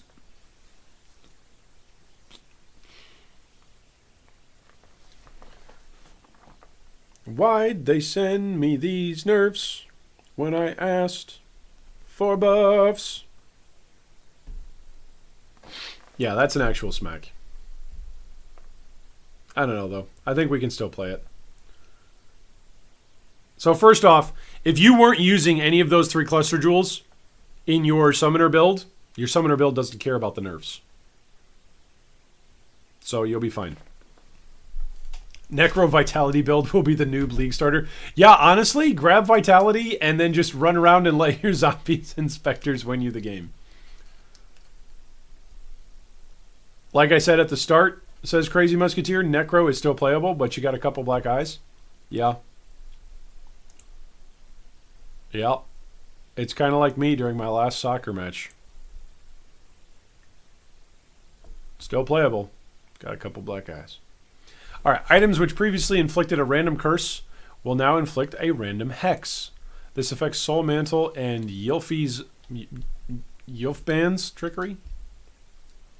Thunderfist, Azurod East, and Stormcharger now each grant increased lightning ailment duration on enemies. Stormcharger and Doriani's Fist now each grant increased lightning ailment effect. Fair. Crystal Vault now grants increased cold ailment effect. The Blood Reaper now grants 20 life regeneration per second. Existing versions of this item can be updated. Blood Grip now grants 16 to 24 life regeneration per second, up from 8 to 12. Chimera's Avarice now triggers the Icicle skill on hit rather than on kill. That's something. I like all the changes from on kill to on hit. Gluttony no longer has level 30 Poacher's Mark on it. No longer grants Culling Strike against enemies cursed with Poacher's Mark. Now grants 20 to 28 life on hit against attacks against cursed enemies. 10 to 14 mana on a hit with attacks against cursed enemies, and Culling Strike against cursed enemies. Okay. So they just said, hey, we're going to take the mark off of it, but still do all this stuff. Mark of Submission now curses enemies with socketed Hex Gem on hit. This affects all version of the item. Profane Proxy now causes socketed hexes to be applied with an aura around your Skitterbot. Putrid Cloister no longer applies projectile weakness to players. Now applies Despair instead. Oh! Well, I'll just go CI and I don't care. The Tempest Liberation. The skill used by the Greater Harbinger of Storms will no longer try to chain to targets it has already affected. Watcher's Eye. Wow, a whole bunch of Watcher's Eye changes. I'm not going to read all those. I'll let you guys who really care about... You guys have already read it. If you were really worried about your standard... Your Watcher's Eyes in standard, I'll let you look at that.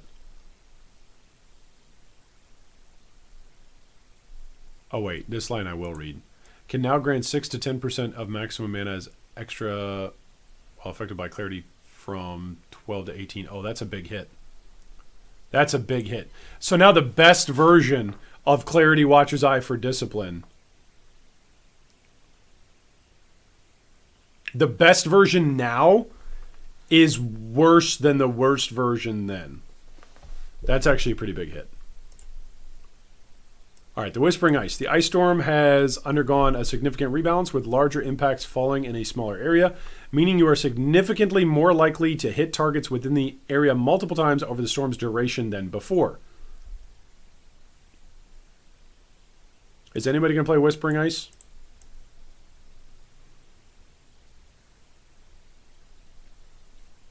I don't think so. Monster changes. Raised Spectre versions of Redemption Sentries and Redemption Knights now have approximately 33% less life and damage than before. All right, Kay, you did it. Everybody raise a glass for Kay. Kay, you successfully... And Gazzy. We should give Gazzy some credit here, too. Gazzy and Kay, between the two of you, you have successfully showed off how broken, OP, stupid Spectres are for the whole world to see for Redemption Sentries. And so for you guys and for all of your hard work. They're still going to be really good. They're still going to be really good. They're not going to be broken OP. But they're still going to be really good. Bosses throughout Path of Exile and monsters deep in the Azurite Mine no longer reduce the effective marks on them. Hexproof monsters can now be cursed, but will ignore the effect of any hexes applied to them. Previously, curses could not be applied. Hexproof in no way mitigates the effects of a mark. So, hexproof monsters can now be cursed. Oh, because Doom will be applied, right? They'll ignore the effect of any hexes applied to them, but they won't ignore the damage.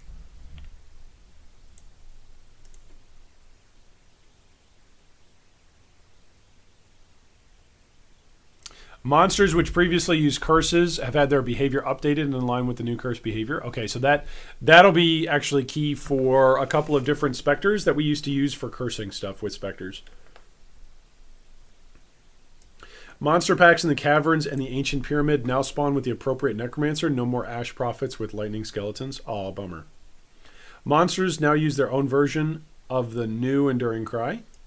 Dreadwheel monsters, as found in the climb, no longer have quick and fast attacks as implicit modifiers, and have had the effects of these modifiers moved into their base properties. As a result, external modifiers to their movement and attack speed, such as those from maps, will now have a greater effect. So they made Dreadwheel monsters even faster. Ah! Cannibals no longer have extended wind-up before they throw their stones. Oh, that's spooky. We got fast baseball pitching cannibals now. We have Major League Baseball rejects for the cannibals. Atlas and map changes. Map tiers and locations have been shuffled through the pin locations for the map has not changed. Though the pin locations for maps have not changed. Most maps are now initially found at a different tier. Unique maps have not moved or changed tiers. Improved signaling for advancing the Atlas questline step in which Xana opens a portal after the map boss is slain. Penitentiary Incarcerator, boss of the dungeon map, will no longer spawn infinite skeletons if he's allowed to live indefinitely. Okay. Ancient Architect, boss of the Pier map, will no longer summon Spike Ground on top of other Spike Ground. Nice. Okay, Xana League. We've got Fortune Favors the Brave. We've got Abyss for 2 Chaos. Domination for 2 Chaos. Bloodlines for 3 Chaos. Nemesis. Hey, there we go. So it's a Headhunter Chancing League. Costs 4 orbs. So those of you who are just here for the economics updates, that means that pick up your chance orbs because they might be worth selling. At least early on. Beyond, they might be worth going into a Nemesis. map and making yourself a headhunter. Beyond costs 5 chaos. Blight costs 8. And Delirium costs 16. This is actually really good. Blight for 8. Go do that. Uh-oh, Blight balance changes. I just said something nice about Blight. I'm sorry, I shouldn't have said it. Blight towers have been rebalanced to try to provide a better diversity of strategies for handling blighted maps. You mean we're not just going to do the meteor thing anymore?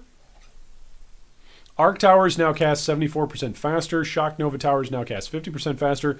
Chilling towers now have 50% more chill effect and have a cooldown of 4 seconds, down from 7. Wow, that's huge. Seismic towers now have 50% more skill effect duration and have a cooldown of 4 seconds, down from 7. Minion towers will now wait 3 seconds before resummoning their dead monsters, down from 8. That's really good. Headhunters does not exist in my loot table. Yeah, that's fair. Freeze Bolt towers now cast twice as fast and have half their previous cooldown. They now fire an additional projectile. Stone Gaze towers now reduce action speed by 20%, up from 15, and have slightly reduced cooldown. See, it's stuff like that. Slightly reduced cooldown. You've shown me the cooldowns up here. Why not show me here? Maybe you don't have the info. Scouts from Scout towers now have 38% more attack speed and deal 50% more damage. Arc towers could be fun. Incursion changes.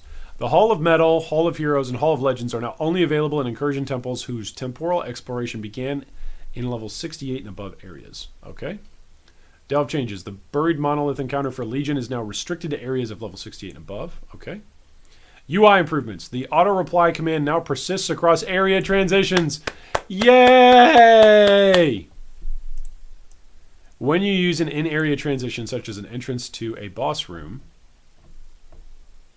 a very short cooldown is now applied to the transition at the destination to prevent accidentally bouncing back with some overzealous clicking. Nice, because that happens to me a lot, actually. I'll click and then the door, can you guys see this on the stream? Like where my mouse is, I'll go and be like, hey, the door's over here. And so then you click on it to go through that door. But then where you show up on the screen in the next spot is over here. And so you go to click forward, right? Because you showed up over here. So you're like, yeah, I need to run left. But then you click back through the door. I don't like it when I do that.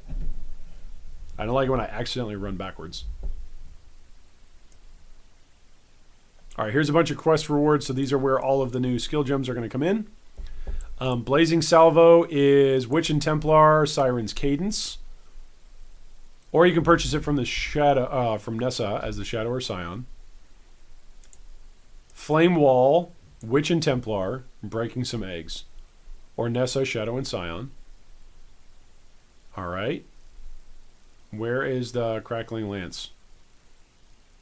Sever the Right Hand. Yep, that's Act 3 now. Crackling Lance is now offered to the Witch for completing Sever the Right Hand and can be purchased from Clarissa by the Templar, Shadow, and Scion.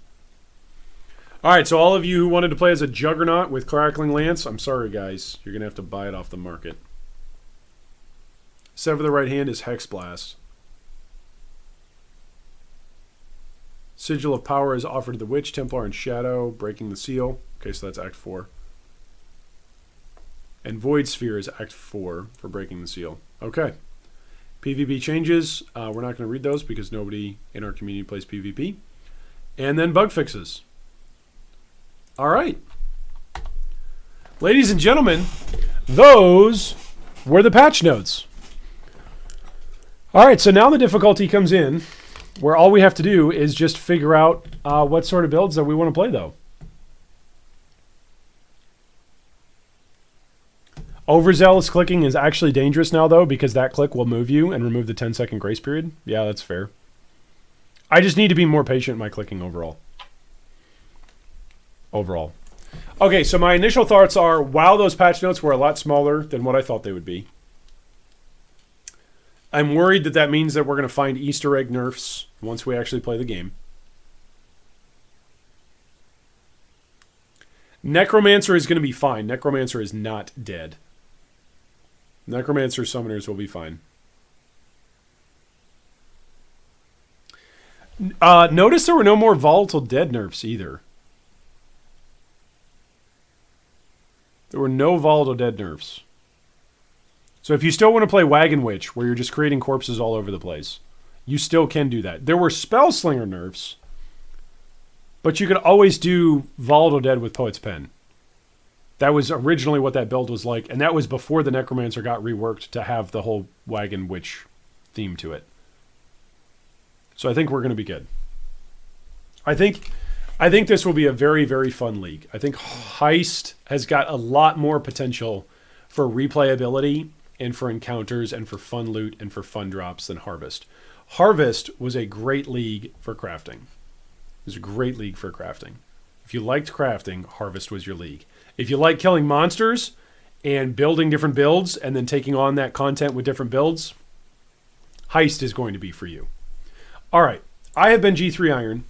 I am now going to wrap up the night with all kinds of wonderful, shameless promotions. So first off, if you enjoyed our read-through of the Path of Exile 3.12 Heist patch notes, go ahead and give us a like and ding the bell and make sure that you subscribe to the channel. We are so close to 10,000 subscribers. I actually don't know where we're at in relation to that. I think we're actually pretty close to it. We should hit it here either this week or next. So thanks so much for subscribing. If you are a subscriber, and if you're not, consider subscribing. If for no other reason, then you'll make an old bald man very happy for whatever reason. I don't know why. What's better about 10,000 than 10,001 or 9,999? I don't know. But there's something magical about that number. So thanks so much for everybody who has subscribed, and please consider that. Also, of course, if you'd like to join our Discord or if you'd like more information about the Bank of Exile, all of that information is available on our Discord. I'm probably not going to get to our Discord here tonight just because of the time of where it's at. This is way past my geriatric bedtime, but I will be there tomorrow to greet you and get you all of your various perks and various tags and greet you on our Discord. So feel free to familiarize yourself there. All of the information for our Discord is once again down below in the channel description.